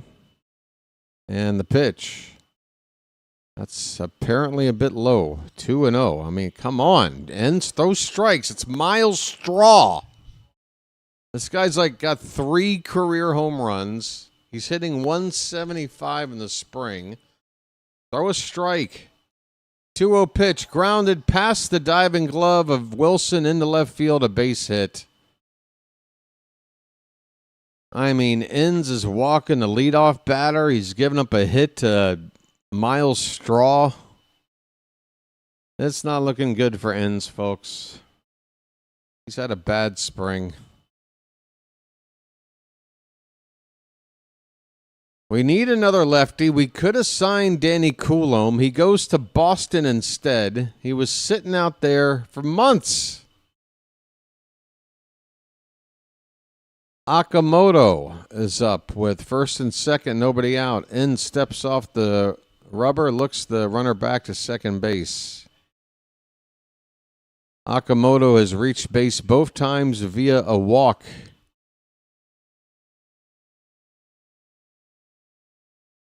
Pitch is low, ball 1. God damn it, throw a strike, Inns. Get ahead of one batter. First pitch in the dirt to a guy that's already walked twice. You think he's going to offer at that?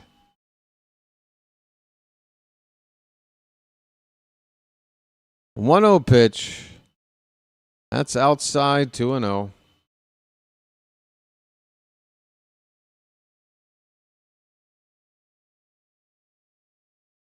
Enns is not locating any pitch where he is intending to, unless he's trying to walk everybody.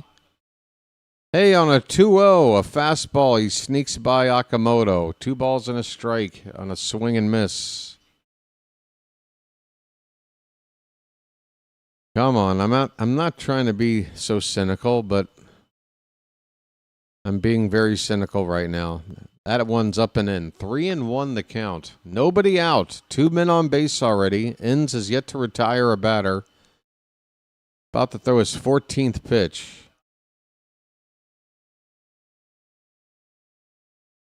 Three-1. Ball 4, not close. That's it. That'll do it for Dietrich Enns. Not in the game yet. I don't know.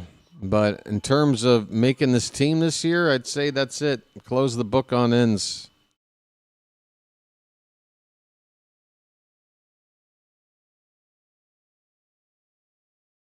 Again, this is a guy without options left. Either he makes the team or we have to cut him. And I got a feeling we're going to cut him before opening day.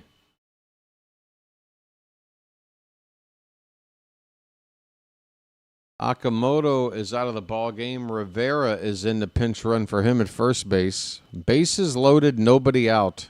Nathan Lucas due up next.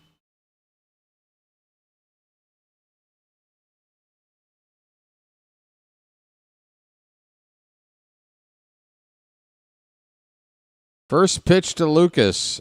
Low, ball 1. They check a swing, he didn't go. Another first pitch ball from Enns. Lucas is 1 for 2. He had a single in the 4th.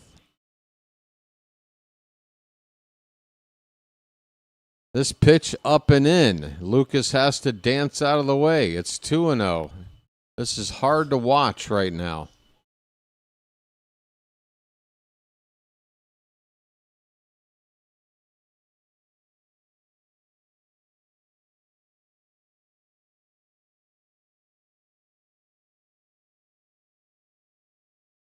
The 2-0. Low, ball 3.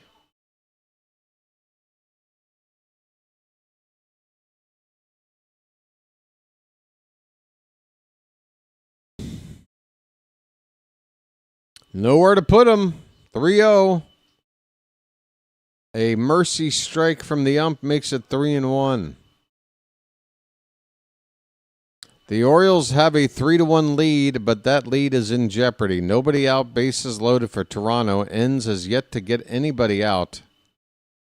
Pitch. That's a called strike 2. So Lucas helps out Enns by taking a couple of pitches to get the count full. Dylan Hyde is getting up, a right-hander for the Orioles. He's probably getting up to finish this inning. There's a 3-2 fouled away. Still a full count on Lucas.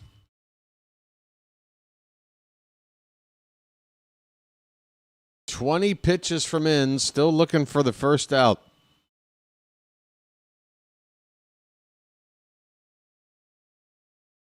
The 3-2. Swing and a miss. Good grief.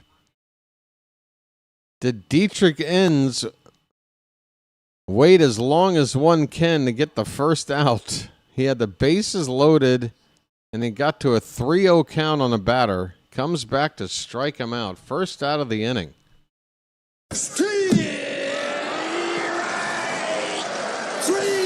Well, y'all come back now, you hear? Now it's Davis Schneider, one away, bases loaded, and that's a first pitch strike to Schneider. Come on, Enns.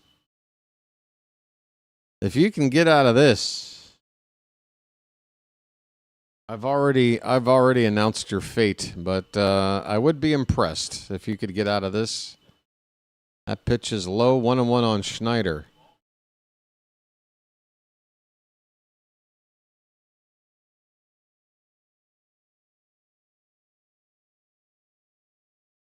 If he gets out of this, I'll be happy for him, but it's still a bad inning.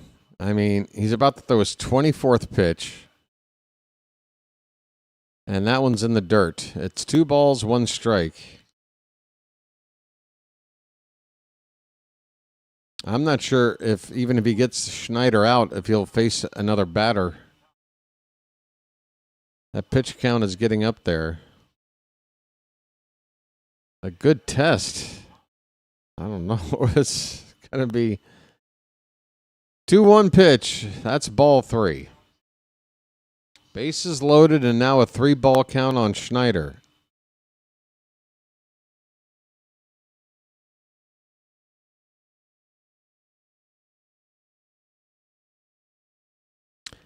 The 3-1, swing and a miss, and Schneider bails ends out. That would have been an RBI bases loaded walk had Schneider just kept the bat on his shoulders. Full count. 1 away, bases loaded. We need a magical pitch. Here it comes. Grounded foul.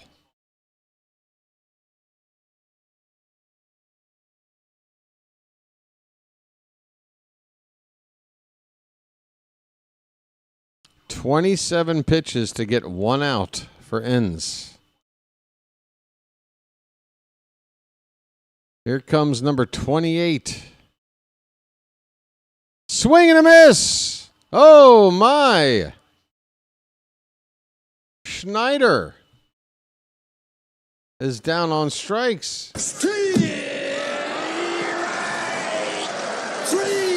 Well, y'all come back now, you hear? Folks, don't act like I'm crazy.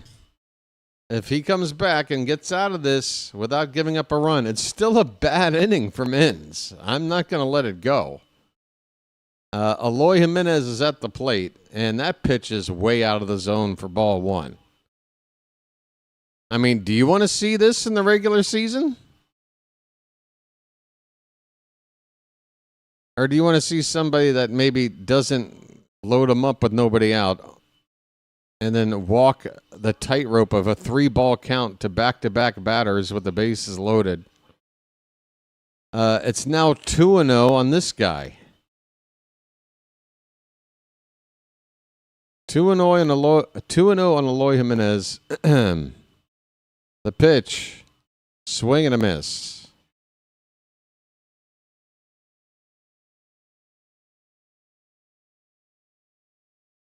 I tell you what, if the Blue Jays can't score here, you got to imagine if this were the regular season. This would make you go crazy. There's a called strike. Folks, we are 1 strike away from getting out of this. 1 strike away. 32 pitches so far from Inns. 2-2. Swing and I thought he missed it. It's a ground ball to the short. Barrero underhand flipped to second for the force. We do get out of it. What the hell was that? Oh, oh, it's magic, you know. Oh, it's magic. On a magic carpet ride. On a magic carpet ride. I don't know how the hell, what kind of Houdini act that was. Yeah, folks, yeah, go ahead and make fun of me. You were impressed? You were impressed by Inns there? Are you looking forward to more of that in the regular season? You're lying if you're going to tell me that. Come on. He got very fortunate there. Very, very fortunate. He got to a 3-ball count on 3 straight batters with the bases loaded, and still. How did he do that? It took 33 pitches, 34 pitches for that inning. You're not going to want to see that in the regular season. George is used to it with Cano. You guys, you're more cynical than me.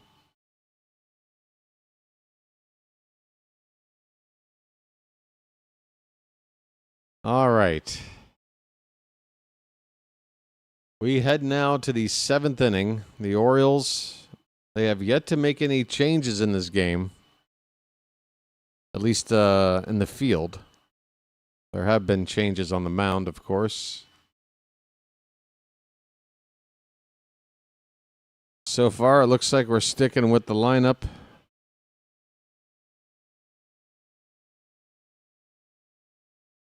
Slater sent a message that I can't quite read. Is that some kind of... What is that? That looks like something that's going to cause the world to come crumbling down. What is that secret code? Is that the Da Vinci Code? What is that? Jose Barrero looks at a called strike from Bastardo. We are in the top of the 7th. Barrero in the top of the order for the Orioles. We'll see if they start pinch hitting after this. Everybody will have had 3 plate appearances once Barrero is done with his at-bat right here. 1 ball, 1 strike. Barrero did have a base hit his last time up, lifting his spring average to 133. Here's a ground ball foul off to the left. The count is a ball and 2 strikes. Scoreboard needs a refresh. All right. Once again, folks, the Orioles will be playing the Yankees tomorrow afternoon. Hope to see you back here on the channel. 1 o'clock game and a 6 o'clock game tomorrow night against the Pirates. Split squad for Baltimore.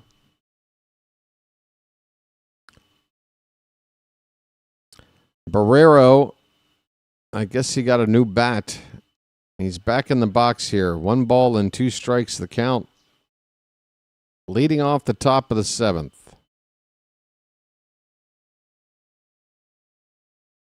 The pitch is fouled back.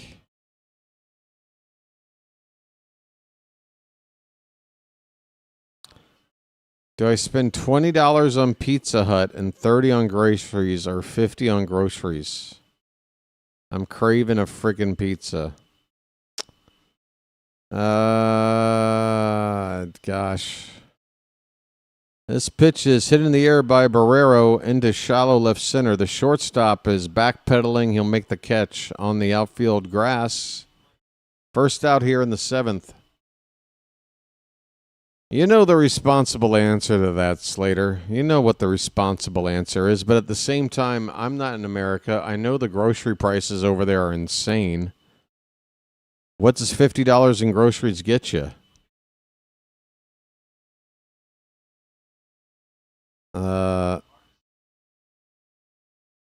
I guess if you buy all ramen noodles, you're good to go for a while. Dylan Beavers is up for a 4th time today. He's 0 for 3, folks. Show me your Beavers. Nice beaver.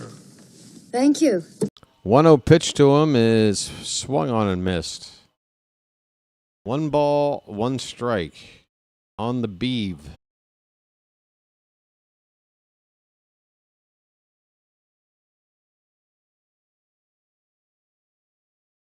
Just adjusting this ad getting in the way of the info screen here. And now my game is lagging. What happened? Beavers on a 1-1 count right now. And I am frozen. All right. All right. Stand by. Stand by. Hurry up.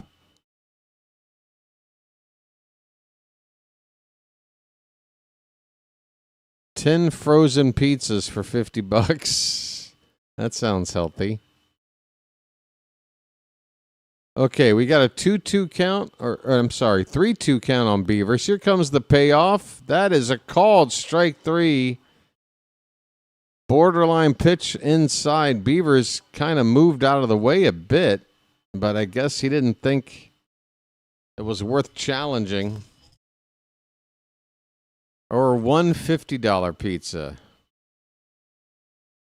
All right, here's my advice. If I have $50, I'm probably going to get myself about 10 ramen noodles and a blowjob. I'll have probably enough food for 3 or 4 days. And I'll have gotten some head. So Win-win for me. That's how I spend my money. Hey, folks, it's still scoreless between the Red Sox and the Yankees. That's in the top of the 8th. Boston, though, with the bases loaded, 2 down. Oh, yeah, it's spring training. Who cares? $50. There's a lot to be done. Yeah, hard on the Beaver. Hard on Beaver.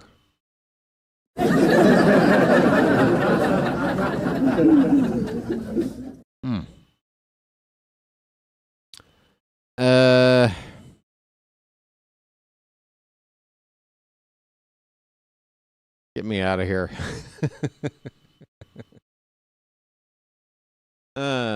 Christ. What the Christ? Does the hat get head? The hat does not kiss and tell. Let's just put it this way. Where do you think all that magic comes from? The BJ I can get for free. Yeah, but when you pay for it, it might be a better one.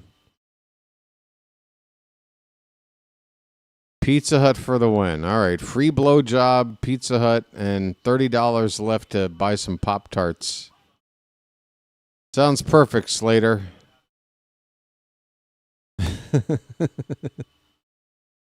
Adley Rutschman. He's got a couple of hits today. 2 for 3. This one's popped straight up. The catcher. Oh, he's going to get out of the... Whoa, look out. The first baseman will make the catch. That wind out there today. And that'll end the inning. Folks, it's 7th inning stretch time here at Dunedin, home of the Blue Jays. Get some cakes on the griddle, folks. Get some pizza on the griddle. All right? Thank God I'm a country boy. Thank God I'm a country boy. Thank God I'm a country boy. I got to get up and move around myself. All right? I'll be back here. Going 2 for 4. Maverick Hanley will bat second now and do the catching. Pete Alonso still in the game at DH. So is Ryan Mountcastle and Colton Cowser in the 4-5 spots. Blaze Alexander is given away to Smith. Loray is on at second base for Jeremiah Jackson. Yearman at third base for Wilson. First time I've heard that guy's name. And Barrero stays in the game at shortstop. Hey there, William. How you doing, buddy? Sorry, folks. We've got technical problems. What was that beep? I just heard a weird beep. All right, that might have done it. I think it was an internet issue, and I'm thinking it might start working here. Let's see. Pretty please with sugar on top? What do you say?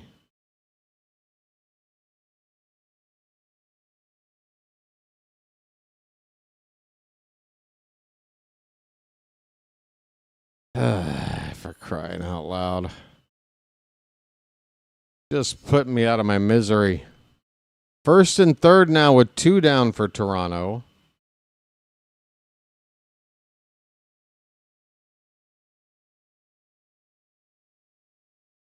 Looks like that last batter, Shrek. What did he do? A ground out, fielder's choice maybe?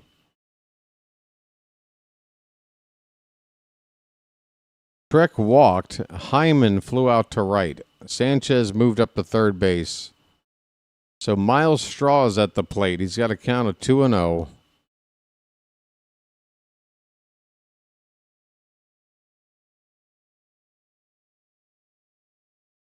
All right, I do have the game back up, but it's showing a commercial break. Great. Does that mean we're about to get out number 3 right here? Bottom of the 7th, the Blue Jays have runners at first and third, 2 down. The Orioles lead at 3-1. I'm showing a 2-0 count on Miles Straw, and I have not had an update here for a minute. Make it 3-0, and now on the 3-0 pitch, a fly ball out. Is that correct? No, you're showing me Heineman, folks. We had a problem with the scorekeepers a couple of days ago. Appears to be happening again here today. They had Heineman flying out to right field. Orioles are up to hit. We are in the top of the 8th inning, so the inning ended with the Blue Jays scoring the second run of the day.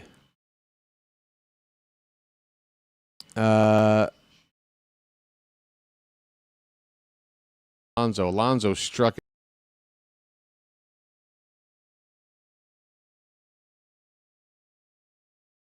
Am I back now? Am I back again?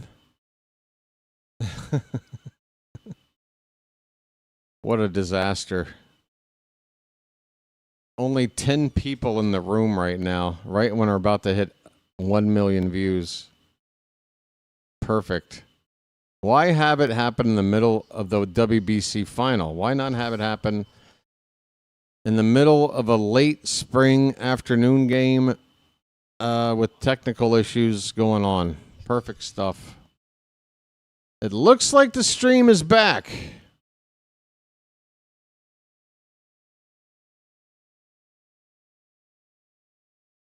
Number 90 is up to hit for the Orioles. Who is he? I don't know. Smith at the plate. Cowser had struck out the previous batter. Mounty had had a base hit to right field. And Smith strikes out here to end the inning. All right, so just to summarize what happened in this past half inning. Still some audio issues. Okay, Big Jim, I'll take a closer look here in a minute. In this last half inning, top of the 8th, the Orioles had Alonso strike out, Mountcastle single, Cowser strike out, and Smith strike out. What are the audio issues, I wonder? Let me listen in on what you guys are hearing. What are the audio issues, I wonder? They sound fine to me. Listen in on what you guys are hearing. Audio sounds fine to me. I'll come back on the video side. How you doing? Let me refresh everything else.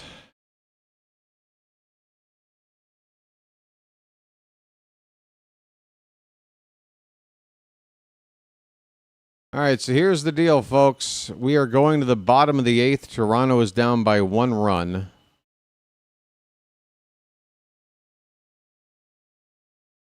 The new pitcher coming in for the Orioles is Vespi. And Miles Straw is due to come up to lead off for the Blue Jays. Get that number focused. With my luck, number 1 million will be some random watcher in the middle of the night on a replay. Hit for Toronto. He is hitting in the number 5 spot. Previously occupied by Okamoto. 1-0 from Vespi's, low and away, 2 balls, no strikes. Folks, we're going to do a lag check. I'm sure it's bad. I say a number, please type it in as soon as you hear it. The number is 5. Please type in the number 5 immediately. 2-0 is outside on Rivera.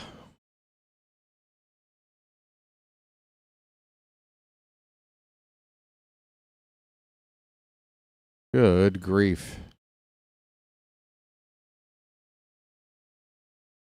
More lagging. I gotta do something to get better Wi-Fi. I need like my own dedicated Wi-Fi. There come the fives. Thank you so much. That's the, is that a walk? Rivera just walked with 1 out, it looks like. And the batter now is Penango. Left-handed batter hitting for Nathan Lucas in the order. Lucas had gone 1 for 3. 0-1 to Penango. That's a line drive to right field. That's a base hit off the wall. And Penango will get to second base. A big hit here for the Blue Jays. That put them in a position to tie or take the lead. A double with 1 out puts runners at second and third for Toronto. Broken again. Yep, that pretty much sums everything up for me. Broken again. I'm broken. Yes, indeed, I'm a broken. Can't you see I'm broken? Lantigua is up. First pitch inside, ball 1. Tying run 90 feet away with only 1 out for the Blue Jays.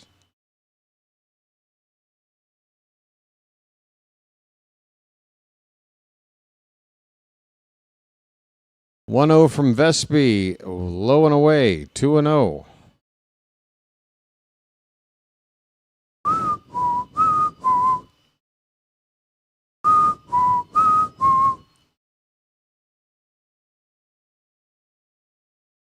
Two-0 pitch, hit on the ground, foul. I can't tell if the Orioles have the infield in or not. Okay, here's a shot. Everybody's in, but not all the way up to the edge of the grass except for the first baseman. Third baseman playing a little bit deep. 2-1. Popped foul and out of play. 2 strikes on Lantigua.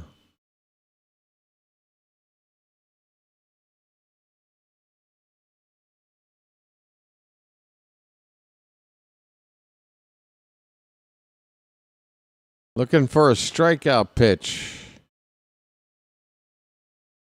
2-2 from Vespi. Called strike 3 and a snap throw to third nearly caught the runner there to end the inning. But we get the punch out and keep runners at second, third, now 2 away.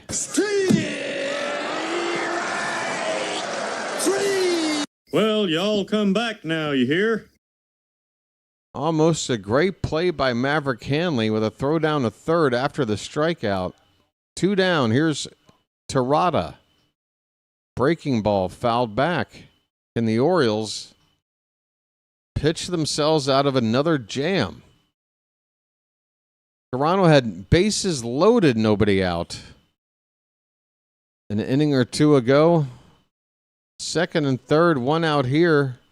A golden opportunity. Oh, that ball gets away. Oh, but not far enough. Thank God. Hanley, that ball only about 10 feet away. Runner at third stays put. 1-1 the count on Terada. 2 down. The Blue Jays with a base hit could take the lead.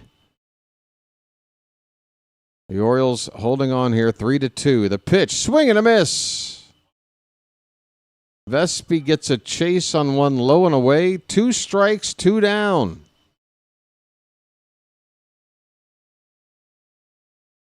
Come on. Enz's ERA went down to 12. All right. Now we just cut that in half and then cut that in half again, and we're good to go. 1-2 pitch. Check swing. Did he go? No. Deuces are wild, folks. 2 strikes, 2 balls, 2 down in the inning.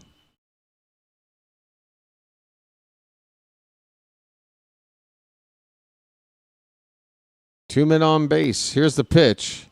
Called strike 3 on the outside edge. See you later. All right. Well, y'all come back now, you hear? Folks, a magic act in Dunedin. The Blue Jays have squandered so many chances today. They have left 9 men on base. The Orioles have left 6. We go to the 9th inning. The Orioles lead it 3-2. 3 more outs to go.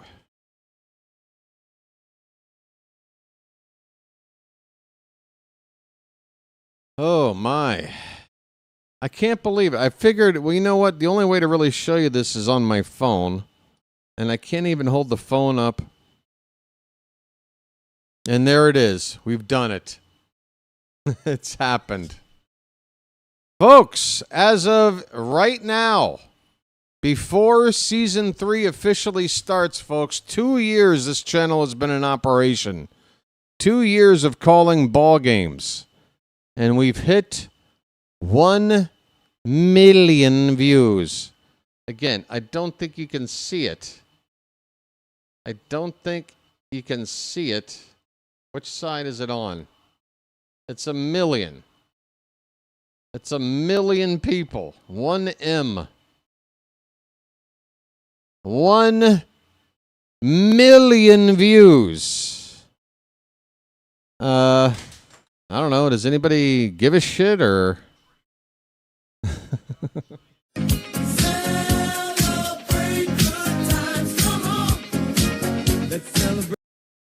I mean, shit. Somebody be happy for your boy. Wow. Good grief. Okay, forget it. It's over now. My goodness, it is the least shits given about a milestone in the history of milestones. I guess I overestimated the value of getting to 1 million views on the channel. Low Ray is up to hit. Flu Hardy is on the mound. We are in the 9th inning. It is an 0-2 count. Yes, George, you and only you. Thank you, George.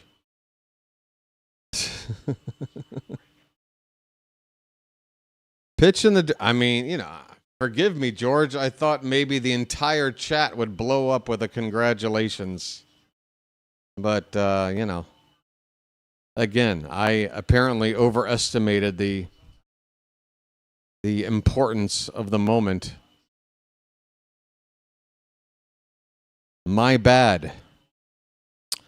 Flu Hardy with a count of 1-2 strikes. The pitch is popped up by Low Ray. It's going to get into the crowd.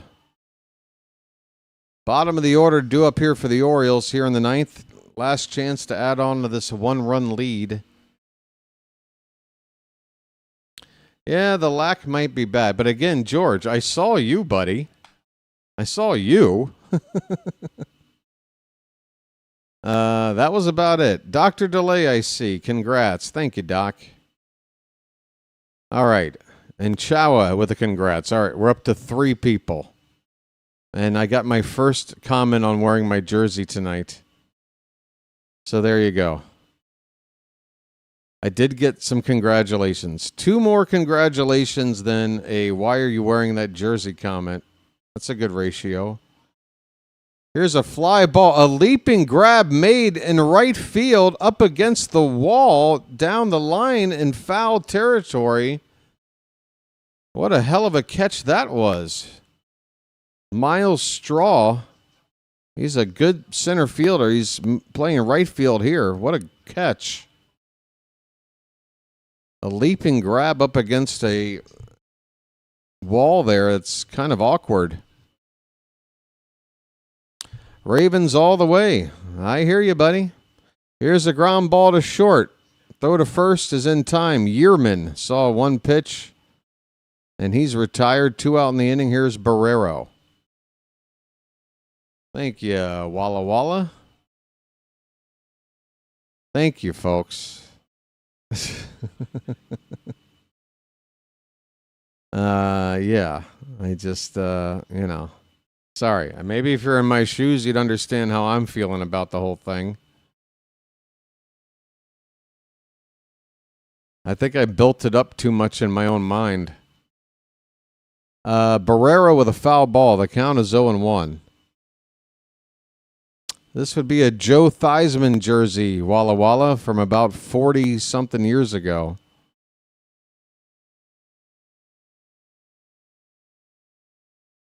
Slater's, first of all, what are you doing? You couldn't get it delivered?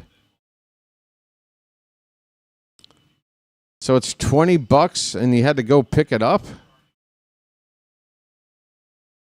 This pitch is fouled away by Barrero. The count 0-2. 2 down here in the ninth. The Orioles running out of a chance to add on here. 1 strike before this inning is over.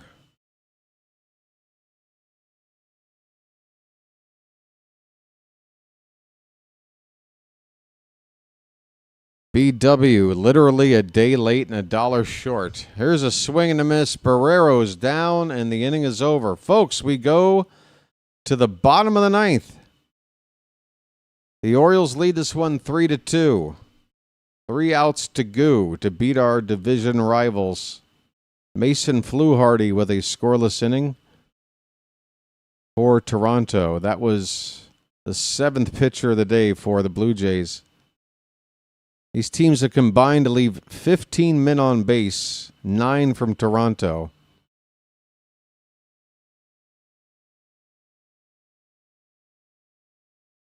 And we'll see if Vespi stays in or if the Orioles have one more pitcher to go. They're up to 6 so far. A reminder, folks, the next game tomorrow afternoon, there will be 2 games tomorrow. Count them, 2 games tomorrow, both Oriole games. It's the first and only occasion this season where I'll be calling 2 Oriole games on the same day against 2 different teams. First game, 1 o'clock. Stream starts at 12:50 Eastern. We play the Yankees. I don't need to tell folks in the Charm City chat this, right? It's required that you show up when we play the Yankees. I expect everybody to be here, not to mention that this is a game being broadcast on Yes. So if you're looking to watch this on Masson, you're shit out of luck. You're going to have to watch it with me. Game 2 tomorrow night, 6 p.m. We play the Pirates for the 18th time this spring, something like that. The last time. One more game against the Pirates tomorrow night. I do think we have the announced starters for both of those games. Let me see if I can pull that up real quick.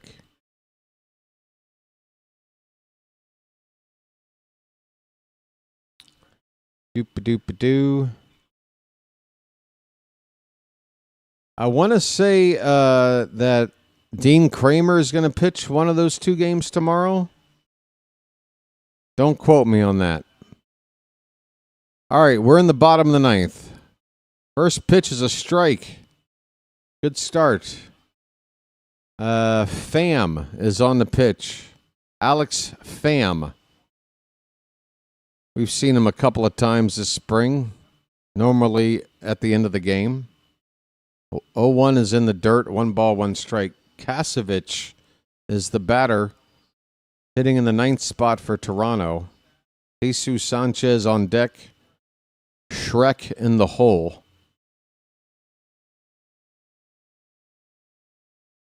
Pitch is low.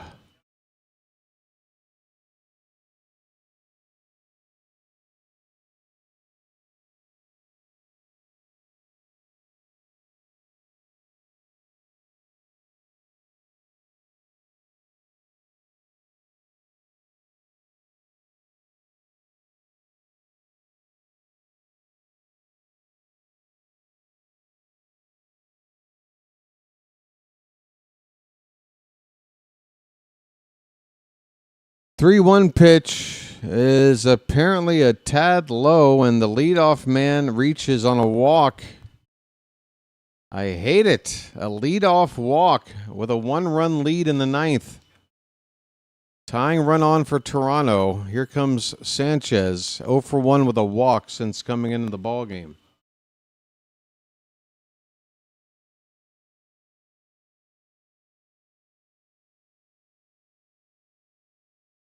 Oh crap!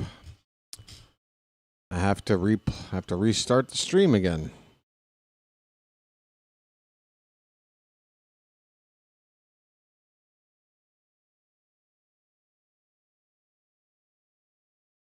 Oh and 1 on Sanchez. Runner at first, nobody out. The pitch, swing and a miss.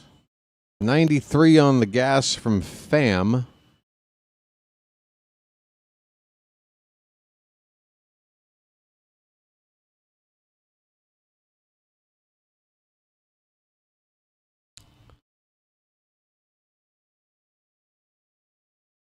Check on the runner at first. He's back.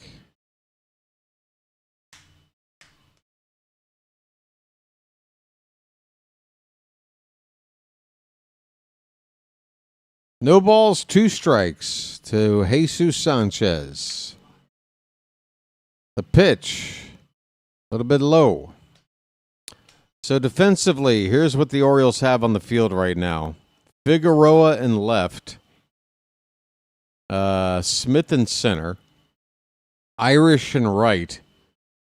Yeeman at third base. Shortstop is still Barrero. Lowray at second base. T.T. Bowens at first. And Maverick Hanley doing the catching. That is strike 3. Swing and a miss on a pitch low. And there's your first out here in the 9th inning.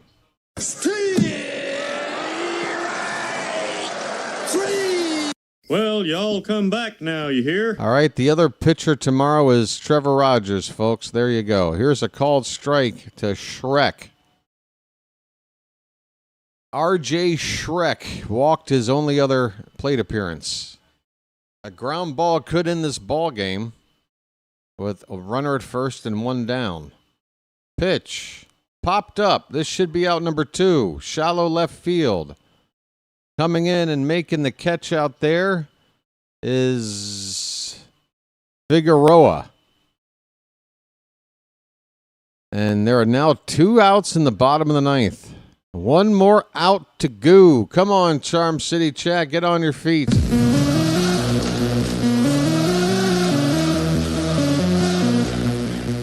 The batter will be Tyler Heineman, who's 0 for 1. Runner at first, 2 out in the bottom of the 9th. The pitch is inside to Heineman.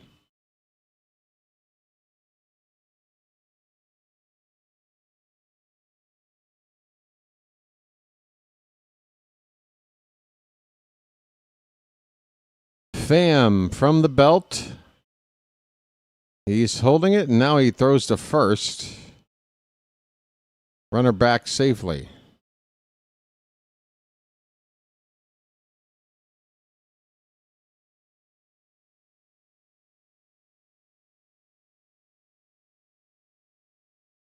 One 0 pitch. That's in the dirt. 2-0. Miles Straw would hit next if the game continues.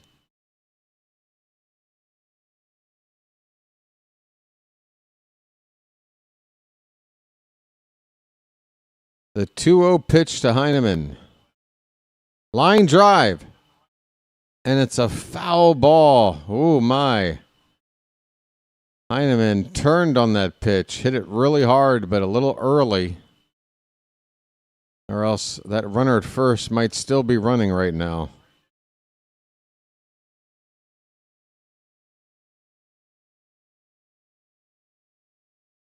Folks, the count is 2-1.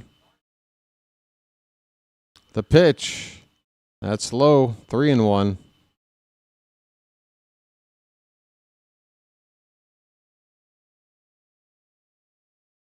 The Orioles, if they're going to win, they need to get this out.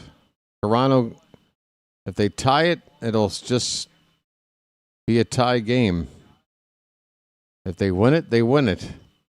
There's a called strike. It is a full count on Heineman. 1 strike to go.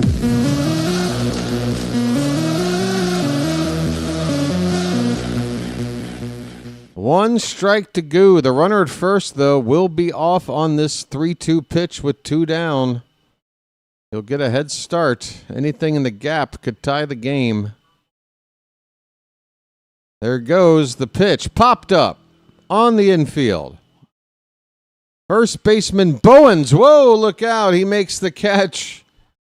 He had to jump a little. The ball was behind him a bit, but he makes the catch. We get the final out, and the Orioles are in the win column, folks.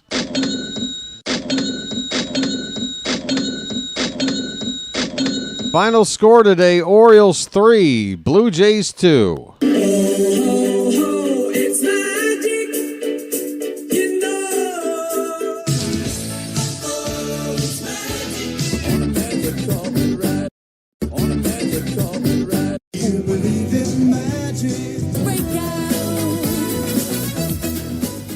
Nine wins, 11 losses, and 3 ties on the spring for the Baltimore Orioles.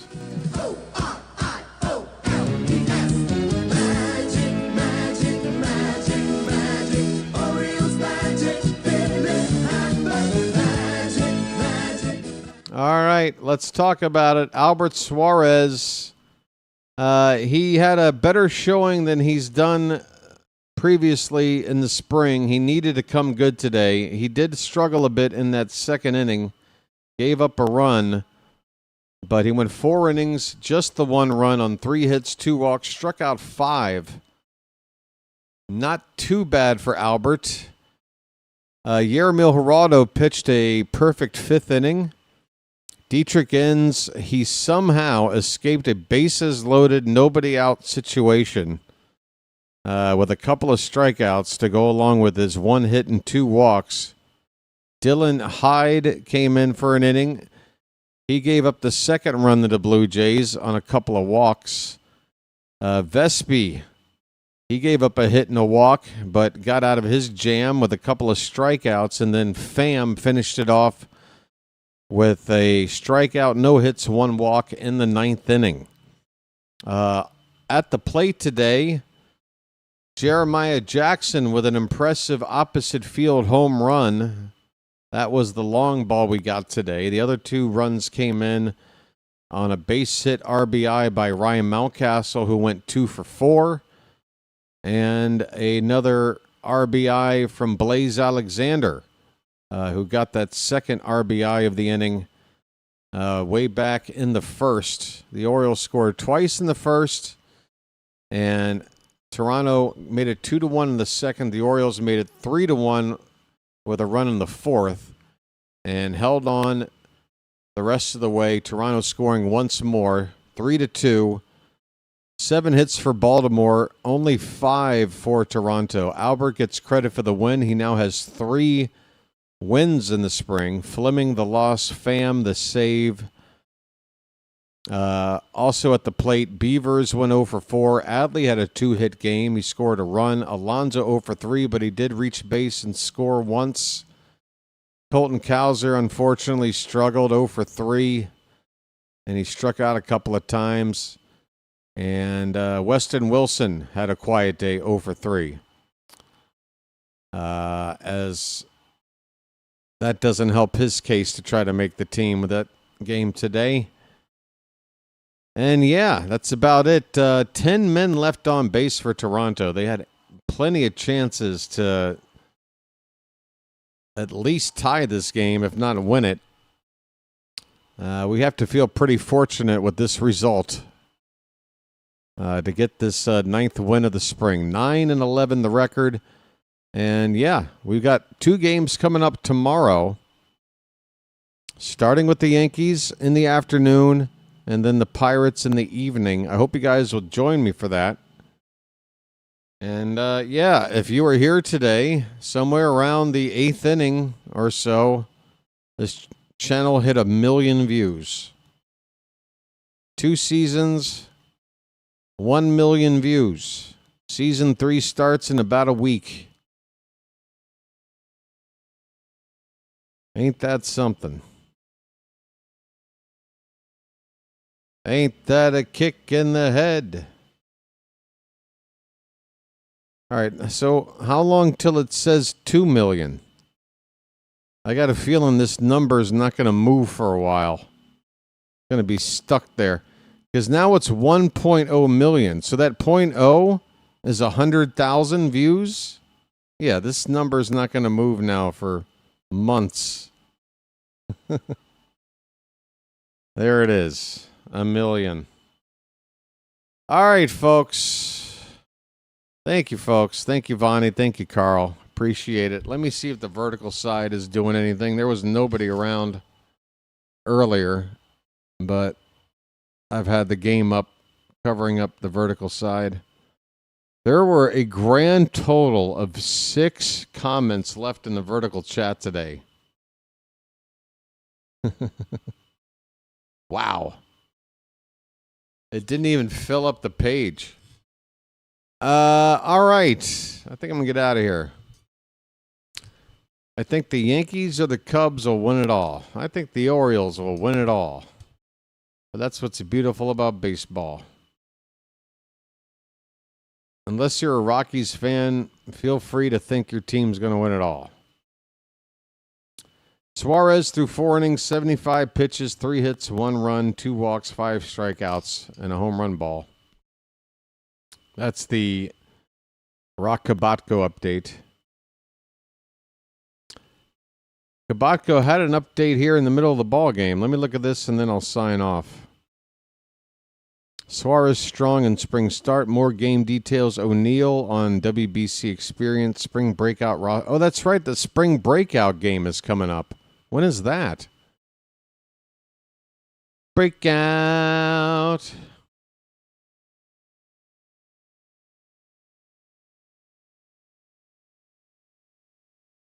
I forgot about the breakout. Between the 19th and the 22nd. So, wait a minute. Is one of the 2 games tomorrow our breakout game?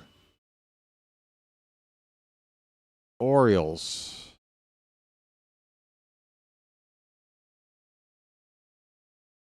March 20th. Okay. Against the Red Sox. Well, let me take a look at the schedule here. Does this conflict with another game? Stand by, folks. I forgot about the spring breakout game.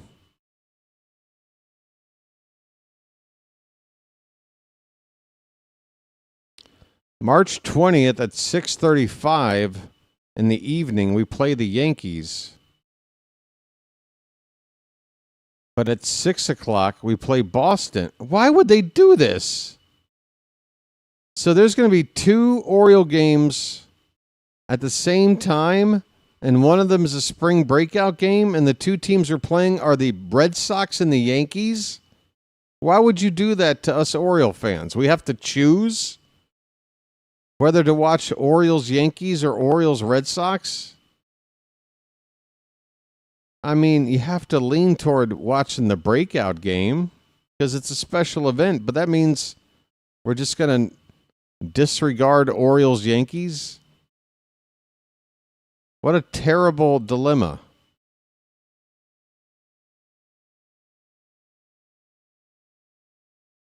Friday, March 20th at 6 o'clock for the spring breakout game. And I'm checking again. That is on the 20th. I'm showing on the 20th of Friday at 6:35, Orioles at Yankees. So yeah, these 2 games are going to start a half hour apart from each other. We're playing our 2 biggest rivals at the same time. How do you do that? Couldn't you move the other game to a day game? Or couldn't you pick the day where we're not playing the Yankees? Or couldn't you at least not match this up against Boston?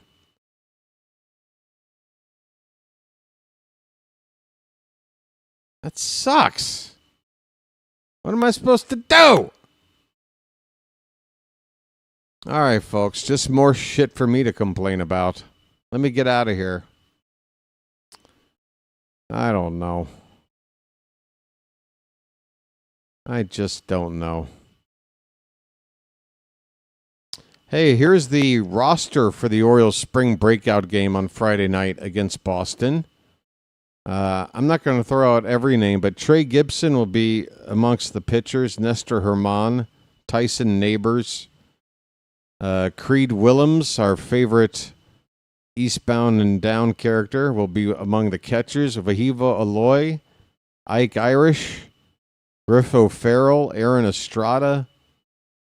They will all be there, as well as Vance Honeycutt, Nate George, Enrique Bradfield Jr. Hopefully that's your starting outfield, those three guys right there. Breakout. Well, pick a game. I can't believe...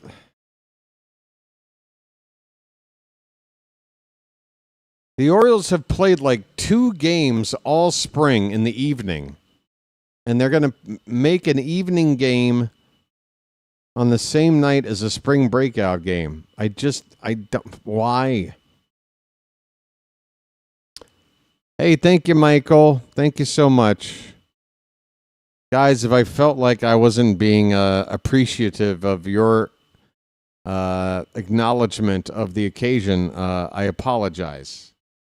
I was just expecting a little bit more of a razzle-dazzle sort of reaction. But those that acknowledged and said congrats, thank you so much, folks. Again, hopefully you can understand.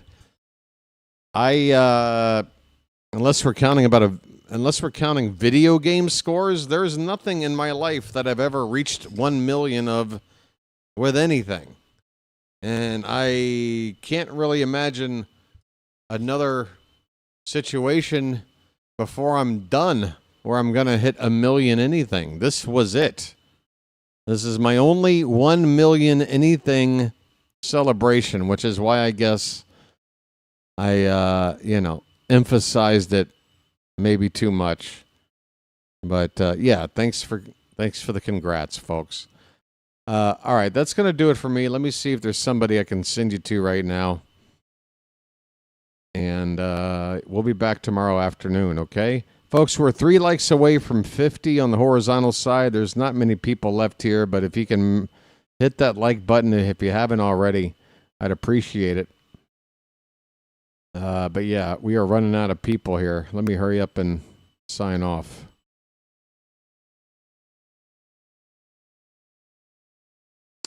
Nope, nobody's live. All right, I'm going to get out of here, folks. Come on by tomorrow afternoon. We're playing the Yankees. Until then, this has been the BirdWatcher. Thanks for being here, and I'll chirp at you later. Take care, everybody.